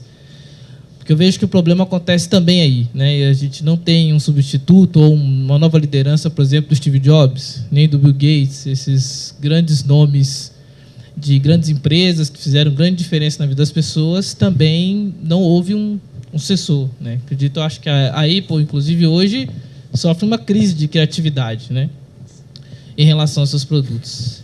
Então, queria saber a sua opinião sobre isso. Se existe o que poderia ser feito com quem está na liderança hoje para poder formar os novos, já que é um fator meio que comum, né, que a gente observa tanto na esfera do governo como em empresas privadas também. É fato. Assim, também não dá para a gente achar, né, que a gente vai ter um Steve Jobs a cada, vamos dizer assim, 10 anos, né? Porque realmente são figuras mais do que emblemáticas, né? Um cara que transformou a vida de todos nós, né? E ele tem uma frase, dentre várias, né, muito interessante dele, que é assim: eu vou dizer para as pessoas o que é que elas querem. Então ele tinha consciência disso. Vai fazer um celular de vidro? Tá doido?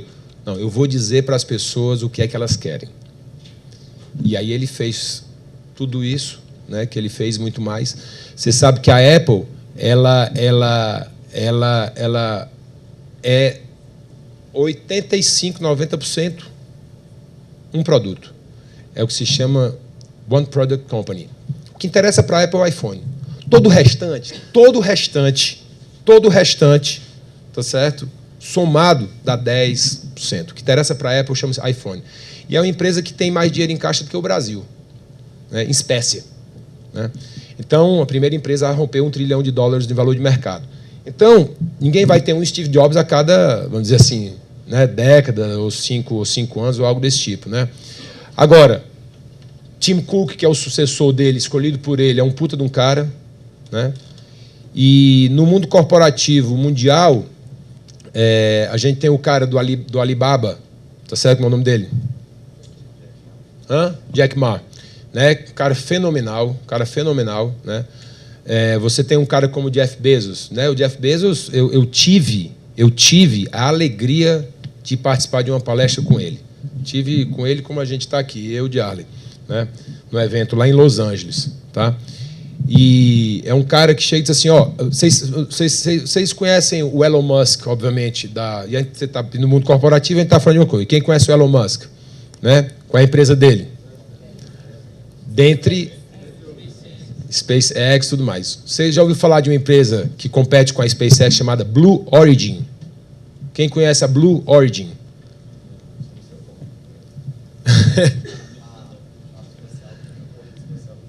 Ok. A Blue Origin é uma empresa do Jeff Bezos. Né? E o Jeff Bezos, a paixão dele é a Blue Origin. Ele ganha dinheiro na Amazon para poder investir na Blue Origin. Ok? E o que é que ele tem dito? Ó, eu só consegui fazer a Amazon porque as pessoas que nos antecederam criaram uma infraestrutura no mundo que possibilitou que a Amazon surgisse. No meu lifetime, no meu tempo de vida, eu jamais teria conseguido construir essa infraestrutura para que surgisse uma Amazon. Então, com a Blue Origin, o que é que ele quer? Ele quer construir uma infraestrutura no espaço, uma infraestrutura espacial, ok? Para que as próximas gerações possam surfar nesse caminho. Então, um cara como esse, né, não é também um qualquer. Algumas pessoas podem dizer, esse cara está louco. Tudo bem. Ele está fazendo uma coisa que eu digo lá no Sebrae e tento brincar, que é utilizar todo o potencial do pensamento de longo prazo. Eu digo isso frequentemente. Você não vai conseguir resolver a fome do mundo em 5 anos. Se a gente tiver como meta resolver a fome do ano em 5 anos, todos nós vamos ficar decepcionados, vamos nos sentir incompetentes, vamos ficar frustrados. Porque não dá. Agora, se a gente... Não, nós vamos resolver a fome do mundo, que é uma coisa que interessa a todos e que não pode ser nada mais humanitário do que isso, a gente poder ter todos os nossos irmãos comendo dignamente, vamos fazer isso em 40 anos? Bora. Não está aqui um plano para daqui a 40 anos não existir nenhum ser humano com fome nessa terra. Maravilhoso. Então, o que o Jeff Bezos faz, ele não está necessariamente planejando para 10, ou para 30, ou para 40 anos, ou para 100 anos.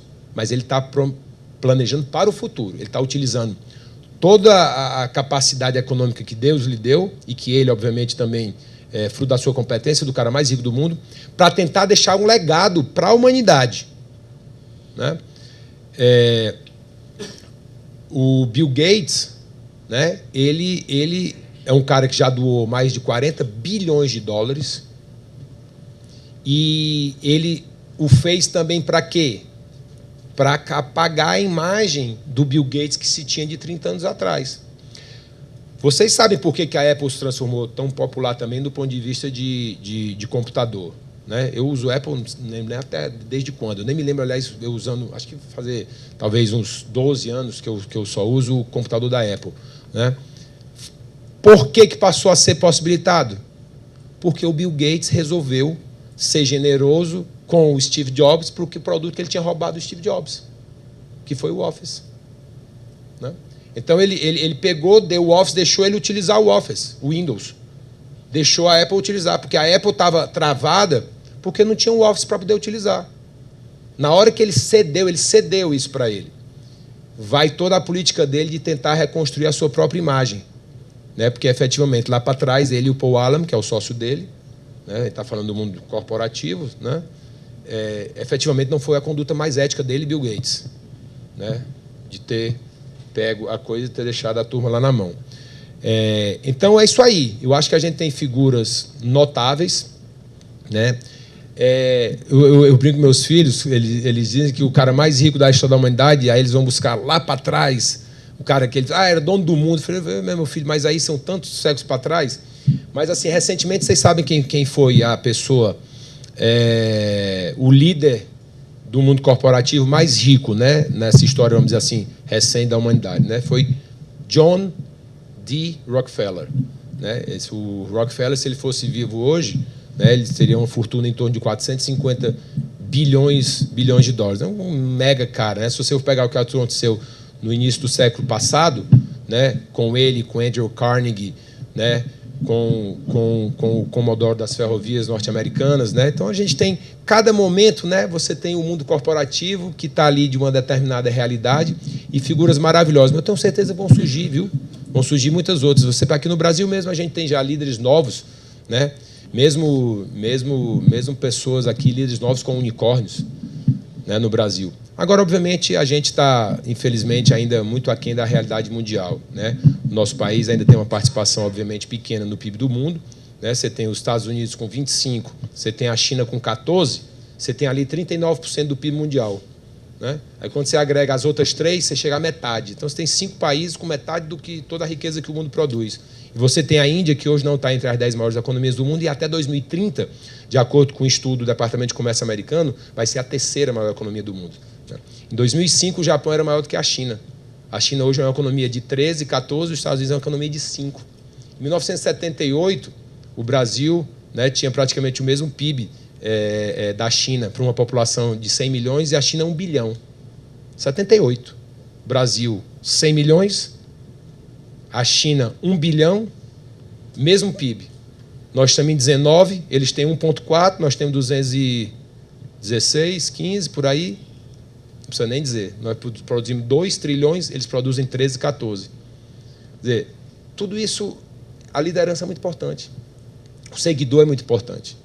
Então, essa reflexão que a gente está fazendo aqui, a gente vai nesse aspecto para ver qual é o legado que a gente deixa, né, para os nossos filhos. E muitas coisas a gente não vai conseguir fazer durante o nosso tempo de vida, mas se a gente deixar essa infraestrutura, e aí, além da infraestrutura mesmo física, né, a infraestrutura mental, né, eu acho que seria um legado bem interessante que a gente poderia deixar.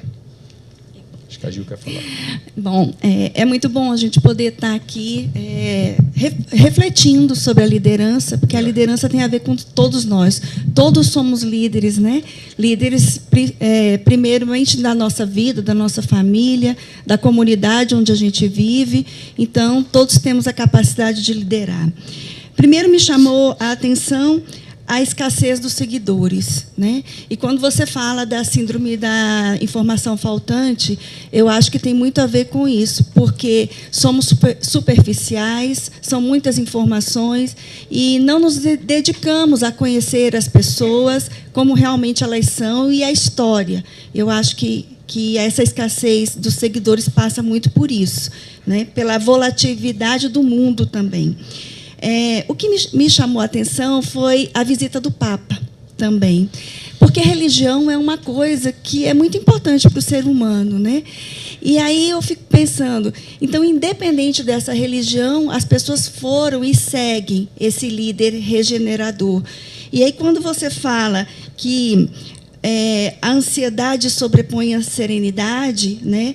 O Papa é uma pessoa muito serena, então, realmente, ele tem essa chama por isso, né, os seguidores. E a outra questão é a inclusão, né? Então, o Papa é uma liderança serena e que inclui. E aí eu acho que, com isso, ele ultrapassa essa questão dos dogmas da religião. E é isso que as pessoas esperam, né? Não uma marca, não uma religião, de repente não um partido, mas sim uma pessoa que te inspire, que leve aquilo que você acredita, que são seus valores e tudo que você colocou para a gente. Muito bem, Gil. Eu acho que acredito que é por aí mesmo. Você vê o termo que você usou agora no final, os valores. Ó. Lembra o que a gente falou, né? Aquela conexão, né, com os nossos valores morais. Eu repito, muitas vezes nós não conhecemos os valores que a gente tanto acredita, porque muitas vezes ele está no nosso inconsciente, né? Da mesma maneira, os nossos preconceitos. Existem preconceitos que nós conhecemos e existem preconceitos que nós não conhecemos. Mas mesmo sem conhecer, quando a gente recebe a mensagem, há a conexão. E essa conexão, ela acontece também, às vezes consciente e às vezes não tão conscientemente. Mas ela nos comove, certo? De uma maneira ou de outra. Por isso que é absolutamente fundamental. Lembra o Sun Tzu, que ele falava, né? Se você conhece o seu inimigo e a você mesmo, vai parará. Todos nós conhecemos. Mas eu coloco, eu digo isso no livro, na reflexão, falando sobre esse aspecto, eu coloco um peso muito maior no autoconhecimento do que o conhecimento do outro. Porque se eu não me conhecer, eu não vou nem conseguir conhecer melhor, né, o meu adversário, né, no caso de Sun Tzu, né? E aí tem a ver com uma série de outras coisas, né, que a gente poderia passear, né? A gente viver no mundo da verdade, né? Às vezes a gente opta por viver no mundo do segredo, né? Ou da falsidade, ou a outra opção, basicamente, é o mundo da verdade, o mundo do não ser, né, e parecer ser, é o mundo da falsidade. O mundo do ser e não parecer ser é o mundo do segredo. E o mundo do ser e parecer ser é o mundo da realidade, né? E a gente tem o tempo todo que analisar para a gente ver o que é que a gente está fazendo. Você lembra que eu brinco, você já viu falando várias vezes, todo mundo aqui que a gente tem a interface, no Sebrae, por onde eu passo eu tenho que dizer isso, muitas pessoas vão desgostar bastante de mim e muitas pessoas, é possível, alguém que vai gostar de mim.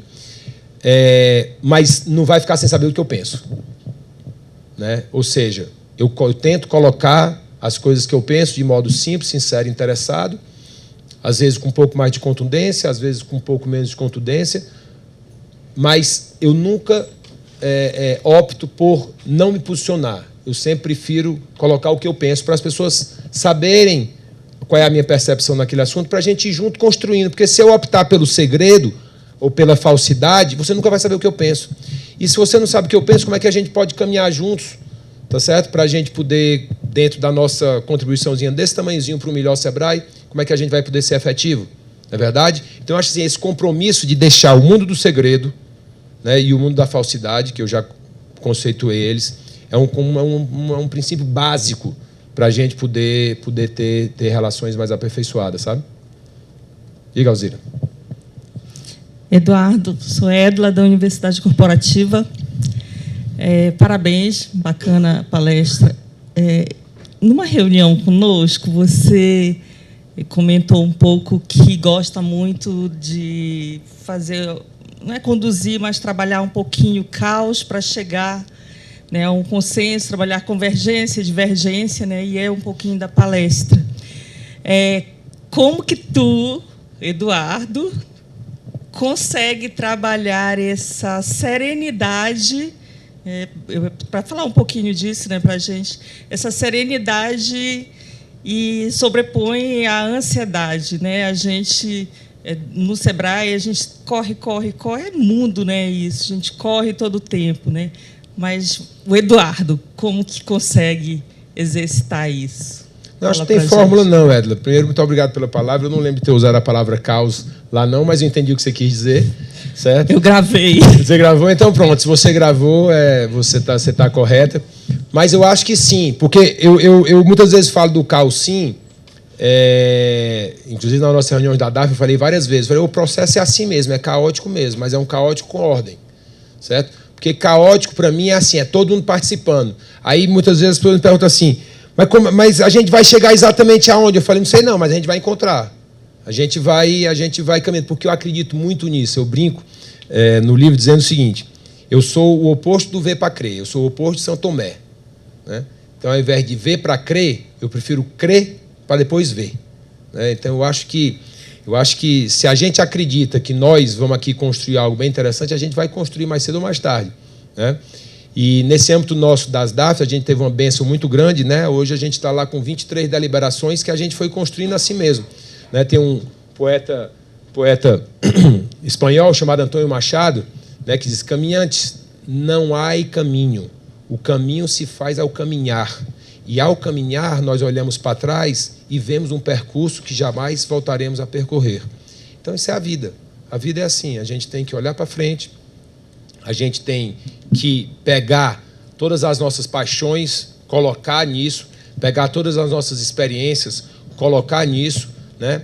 E assim, para mim não existe fórmula, mas eu diria para você que às vezes um nível de cobrança interna nossa, eu acho que às vezes é razoável, né? Eu brinco com meus filhos assim, eu tenho um binômio para os meus filhos, né? Que eu não faço a menor ideia do que eles serão quando crescer. Um tem 14, um tem 15, o de 15 está perto de 16, mais do que o 14 do de 15.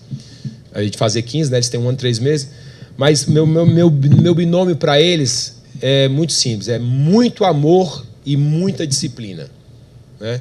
Então, eu sou assim com os meus filhos. Amo demais, beijo demais, mas sou extremamente disciplinado e cobro deles, porque a vida vai cobrar e tem que dar resultado. Tem que se acostumar desde cedo, né, a criar casca grossa, né? Então, eles já saem de casa. Se tem bullying lá fora, o bullying já vai começar em casa para criar casca grossa, certo? E se acostumar e tirar as coisas de leite na vida. Então, eu sou assim, muito amor, muita disciplina, né? E aí tocando, né? Tocando. Não sei te dizer a fórmula, não, mas eu acho que a gente se cobrar um bocado, às vezes eu acho que talvez seja interessante. A gente se autocobrar, não é por ninguém, não, é por a gente mesmo, né? Por a gente mesmo, né? E aí, se puder externalizar e fazer algo para além do nosso umbigo, sempre melhor, né? Fazer algo para além do nosso umbigo. Quem é que tem a Renata, o Flaviano? Renata, deixa o Flaviano falar. Flaviano, você vai representar a dupla ou você vai ser só você? Ele é a primeira voz. Ele é a primeira voz? Então, para quem não conhece o pessoal dos estados, a dupla sertaneja, Fábio e Flaviano. Flaviano vai falar. Olá, pessoal. Diretor, obrigado aí pelas palavras, né? Tá de bom, pé aí, tá bom. O pessoal dos estados para te ver. E aí, pessoal, tudo bem? Diretor, bons líderes e liderados, né, tem um fator muito importante que é o autoconhecimento, né? Eu gostaria que você fizesse uma reflexão sobre isso, principalmente no mundo de hoje, onde a gente tem muita informação e menos reflexão, né, sobre as informações. Como que é esse papel nesse sentido? Flaviano, eu mencionei aqui, né, que eu acho que a resposta de tudo está dentro da gente. Tudo começa e termina lá. Eu já brinquei aqui para vocês na DAF várias vezes, né, dizendo que as áreas, a gestão de pessoas, né, e a universidade, né, são duas áreas que eu tenho um olhar ainda mais focado, porque são coisas que eu gosto de olhar um pouco mais. Eu tive a oportunidade, e não tem nada a ver com o Melis e com o Bruno, não, viu, que são dois mineiros, mas eu tive a oportunidade de ficar três anos indo para Minas, e praticamente todo mês, né? Estou brincando dizendo que não tem nada a ver com o Melis e com o Bruno, porque obviamente que os dois são mineiros, né? Mas Alzira também. Você é de onde, Alzira? De Patrocínio, né? Muito bem, Alzira. Então, assim, Minas e Belo Horizonte tem assim, algumas áreas, tem alguns estudos nessa área do autoconhecimento muito interessantes. E, para mim, eu posso falar da minha experiência. Tinha um grupo em Minas Gerais chamado SIDAPA, SDAPA, Serviço de Informação e Desenvolvimento em Antropologia e Psicologia Aplicada. Eu passei 3 anos estudando lá.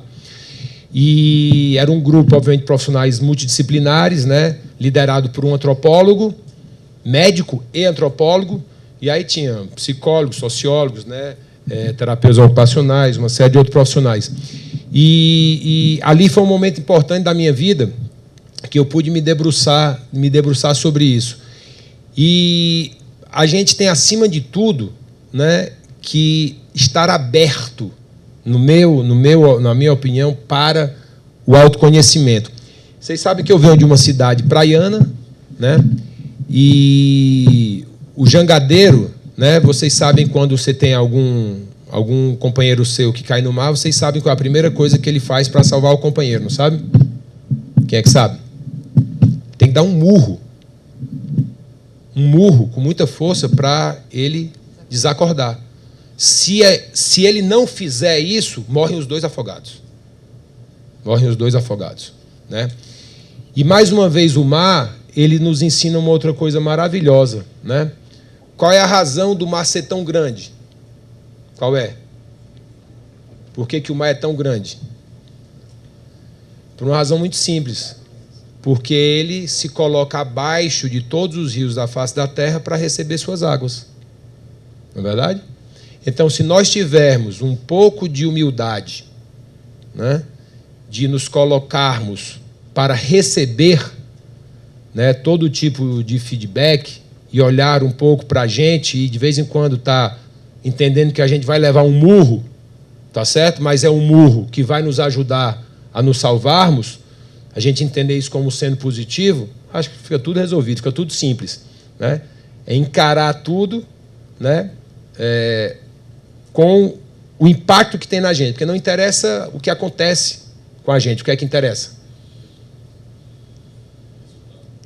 Interessa a maneira com que a gente reage diante do fato. Pode ser qualquer fato, não é verdade? Agora, qual é a maneira que eu reajo diante do fato? Então, se eu reajo de uma maneira e ela é positiva para o mesmo fato, um outro reage muito melhor, eu não fui... Né? Então, o que interessa, a gente deve sempre focar na maneira que nós reagimos diante de um determinado fato, do que do fato em si. Mesma coisa de focar no problema, focar na solução. Né? Então, assim, eu acho que, em rápidas palavras, eu acho que é isso aí, viu, Flaviano? Obrigado. Eu pergunto ali, Alzira. Renata, vai ficando aí, Renata. Vai aguardando aí. Eu não vou deixar a Renata fazer pergunta, não, que ela é muito capciosa. Boa tarde. Elvis, trabalho na UTIC. Vim condensando várias coisas que foram colocadas aqui pelo senhor. E uma delas foi, assim, de expressar opinião. Lógico. Então, essa fala me trouxe algumas coisas bem interessantes. Até mesmo porque lá, muito tempo atrás, foi dito que uma luz não é colocada debaixo de um candeeiro. Não, o candeeiro não é botado debaixo da cama. O candeeiro fica no lugar mais alto da sala, da casa, para iluminar. Então, assim, ouvindo toda essa palestra, toda a tua experiência, e um pouco agregado a essa pergunta do Flaviano, a gente entende assim, liderança. Tem vários tipos. Situacional, liderança inspiradora, autocrática, a liderança do coaching. E eu fico percebendo que muitas pessoas não conseguem entender que tipo de liderança está sendo exercida. Então, a pergunta que eu faço para ti é: qual é o tipo de liderança que você vai deixar de legado, ou que você está trazendo para nós no Sebrae?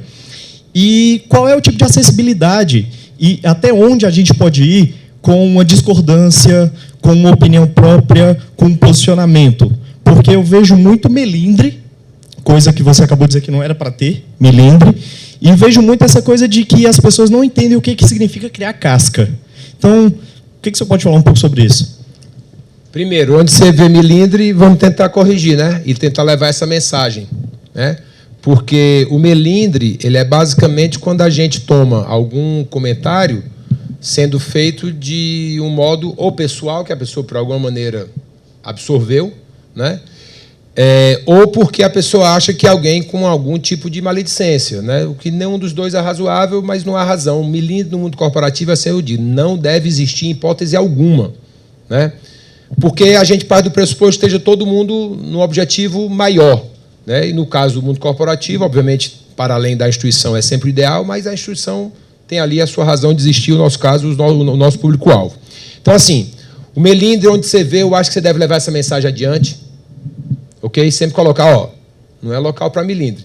Isso não significa que uma pessoa vai querer ou achar que uma pessoa, outra, está falando com outro intuito. Não adianta fazer essa série de entrar nessa noia, né?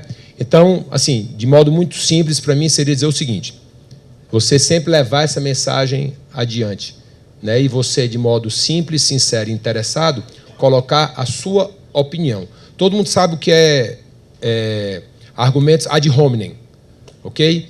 Que é esse argumento que ele é, de modo algum, produtivo, focado na pessoa, né? Nós vamos focar nas ideias, né? Não é porque a Renata discorda de mim que eu vou atacar a Renata, mas eu vou fazer um contraponto à ideia dela. Então, vamos tentar caminhar menos para a pessoa e mais para a ideia, para a iniciativa, para o programa, porque aí, naturalmente, o melindre já tem a tendência de se dissipar. E se o milindre permanecer, é porque a pessoa está precisando de um auxílio e a nossa UGP está aqui para isso, né? Para poder dar um auxílio a todos os nossos colaboradores que precisam e, eventualmente, na vida a gente precisa mesmo. Não tem problema nenhum, não. Com relação à acessibilidade, a gente tem que fazer com que ela seja sempre a mais ampla possível e a liberdade, né, para poder a gente levar as opiniões. Eu não tenho interesse de ninguém que apenas bata o martelo para o que o presidente Melles, o Bruno ou eu estejamos fazendo. Não é isso que o presidente Melles quer, não é isso que o Bruno quer, não é isso que eu quero. A gente quer escutar opiniões diversas, construtivas, porque, eventualmente, eu vou errar, posso estar errando e posso já ter errado. E não tem problema, eu corrijo, certo? E aí, quando a gente estava lá no Paraná, lembra os valores do Paraná? Eu falei, deixa eu só dizer que você aqui o valor do Sebrae do Paraná, um Sebrae top. Espero que tenha alguns amigos nossos nos assistindo e nós fomos extremamente bem recebidos lá, tá certo? Pelo Vitor, pelo Gavi, pelo Júlio. E lá nos valores tinha coerência. Aí eu falei assim, todos os valores que vocês têm aqui, achei top. Me permita só entender o conceito da coerência para eu ver se tem a ver com o que eu... Porque eu, pessoalmente, o conceito meu, por isso que é importante a gente conceituar para a gente entender o que é que o outro está querendo dizer. O meu conceito de coerência, eu não sou coerente. Eu prefiro ser consistente. Porque, para mim, coerência é assim. Eu penso assim, pensava assim, a realidade mudou, mas eu não arredo. Vou morrer na minha coerência. Eu estou fora. Eu estou 100% fora disso. Eu quero ser consistente na minha vida. Eu pensava assim, trabalhei nesse rumo, a realidade se transformou, me mostrou outra realidade, outro mundo, e eu estou me adaptando. E eu estou pensando diferente. Então, da minha parte, eu nunca vou morrer na coerência. Na hora que a gente estiver no caminho e for entendido que o melhor caminho é um outro, na mesma hora eu já estou aqui ajustando para o outro, sem qualquer problema. Por uma razão muito simples. Para mim não existe luta pelo trono vazio das pretensões individuais ou de uma primazia infantil. A gente está aqui no intuito de quê, Mauro? De poder trabalhar para uma instituição mais forte, fazer parcerias importantes, como com o Conselho Federal de Administração, e por aí vai. Fortalecer a instituição. Eu sou, nesse momento, um instrumento. Vou ficar essa chuva à frente da DAF, daqui a pouco vou cair fora. Aliás, os meus ciclos de vida têm sido assim, normalmente de 4 anos. Se alguém tivesse lido meu livro aqui, saberia. Lá eu digo, eu gosto, a vida, isso me faz sempre estar me desafiando. Então, eu não sou uma pessoa... Cada um temos nosso perfil. Eu não vou ficar a vida inteira no local, porque eu não gosto. Tá certo? Não me estimula. Né? Então, para mim, esse vai ser um ciclo que, se a gente conseguir, Deus nos permitir, chegar ao final, o presidente Melles, o Bruno, eu, toda a equipe, o Alessandro, a Renato Guti, todo mundo, para mim vai ser uma coisa extremamente satisfatória e eu espero que a gente consiga colocar um pouco mais nesse trajeto de muito êxito do Sebrae. Então, essa é a resposta de modo muito claro. Agora, tem uma coisa muito clara também que a gente tem que deixar, e eu também já falei isso e repito. Uma coisa que eu nunca vou tergiversar para tomar uma decisão. Do mesmo jeito que eu sou extremamente franco, procuro ser franco, aberto, dizer o que eu penso, para que a gente esteja todo mundo nivelado, e também faço para escutar todo mundo, não é à toa que a gente abre o workplace para todo canto, não é à toa que a gente já fez 3 reuniões com todos os diretores de administração e finanças do Brasil um dia inteiro, não é à toa que a gente está hoje com todos os estados deliberados pelas Direx numa série de ações, ouvindo todos os estados. É o Sebrae em rede que o presidente Melles fala, é o Sebrae em rede que o Bruno está fazendo, é o Sebrae em rede que a gente está fazendo, escutando todo mundo. Isso posto, eu jamais vou abrir mão de tomar as decisões que eu tenho a responsabilidade de tomar. Jamais. Zero possibilidade. Jamais. Já tive a oportunidade de ter, inclusive, um diálogo com um amigo nosso que foi levar algumas determinações goela abaixo lá para mim, e eu deixo muito claro, a nossa relação aqui vai ser top. Nem vocês sentam na cadeira da Direx, nem a gente senta na cadeira da Direx. Nem a gente senta na cadeira de vocês. Cada um tem o seu espaço.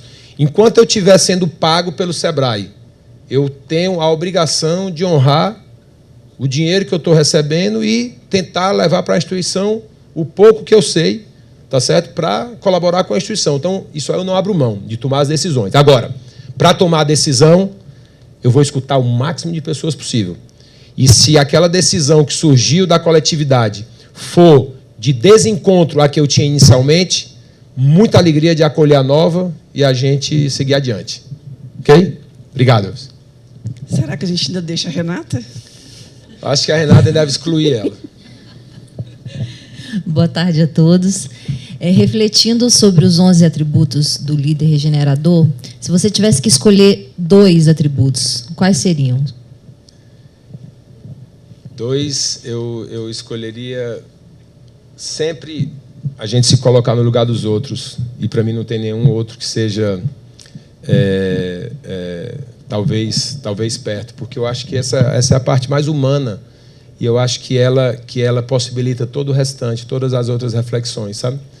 E eu falei isso na nossa primeira reunião no Sebrae, não sei se você lembra, que eu falei, eu estou aqui, eu estava escutando cada pessoa, falou o Melis, falou o Bruno, depois falou eu estava escutando cada pessoa e eu estava tentando me conectar com cada uma das pessoas que estavam lá, imaginando de onde surgiu esse doido, que nunca tinha visto aqui, ninguém tinha visto ele aqui no Sebrae, passa 3 anos e meio fora do Brasil, e aí surgiu agora aqui. É uma surpresa para as pessoas, né? Então, eu estava tentando ter essa percepção e tentando ver como era que as pessoas olhavam um pouco para mim, né? Para tentar entender aquele momento que estava não só na minha cabeça, mas na cabeça de todo mundo. Eu acho que essa talvez seja a parte mais humana desses atributos, que eu acho que a gente tem que tentar levar adiante, né? Por isso que eu fiz a brincadeirinha com o cachorro, né? Fiz a brincadeirinha com o gato, porque quando a gente usa a ludicidade, e a gente usa muito a ludicidade, não é, não, Alessandro? Eu adoro o lúdico. O lúdico quebra, né? Uma série de dificuldades. Não é à toa que eu brinco com amar, mas quando eu passei a falar e estimular a cultura do amar dentro do Sebrae, que vocês sabem que o amar é o A de alegria, o M de meritocracia, o A de austeridade e o R de resultados, não é à toa que o primeiro A é o da alegria, né? Porque a gente tem que fazer as coisas, no meu modo de entender, assim, com muita seriedade, né? Com muito comprometimento, né? Eu não aceito desleixo em hipótese alguma. Então, eu tento levar para a minha vida e para o mundo corporativo o mesmo tratamento que eu dedico às pessoas que eu mais amo na vida, né? Minha mãe, não dá para poder dizer que eu dedico esse tratamento a ela, porque é ela que me ensina tudo, né? Mas os meus 2 filhos, além da minha mãe, meu pai, infelizmente, já não está mais conosco, mas além da minha mãe, meus 2 filhos, que é o binômio que eu falei, amor e disciplina. Então, eu acho que esse binômio é também o binômio que eu tento colocar dentro desse nosso dia a dia, e eu destacaria essa daí, Renata. Eu acho que ela talvez é a base, né, para as restantes, né? Falei demais, né, Alzira? Não, imagina. O tema é muito instigante, né, Eduardo? Acho que a gente ficaria aqui muito mais tempo falando sobre isso. Poderíamos debater mais, desdobrar isso em outros contextos, mas a gente vai encerrar por hoje. Mas deixou um gostinho de quero mais. A gente quer voltar a fazer outras sessões com você. Obrigado. E, de fato, muito obrigada pelo aprendizado que você nos deixou aqui hoje. Pessoal, muito obrigado a todos. Só expressar mesmo de coração meu agradecimento a todo o pessoal que está nos assistindo e que nos assistiu, a todos vocês que aqui vieram, muito obrigado. E eu peço para a gente encerrar aí com uma salva de palmas a todos nós, ao Iandé, tá certo? O Iandé do Sebrae, todos que estamos aqui nos estados, o nosso grande Iandé. Obrigado.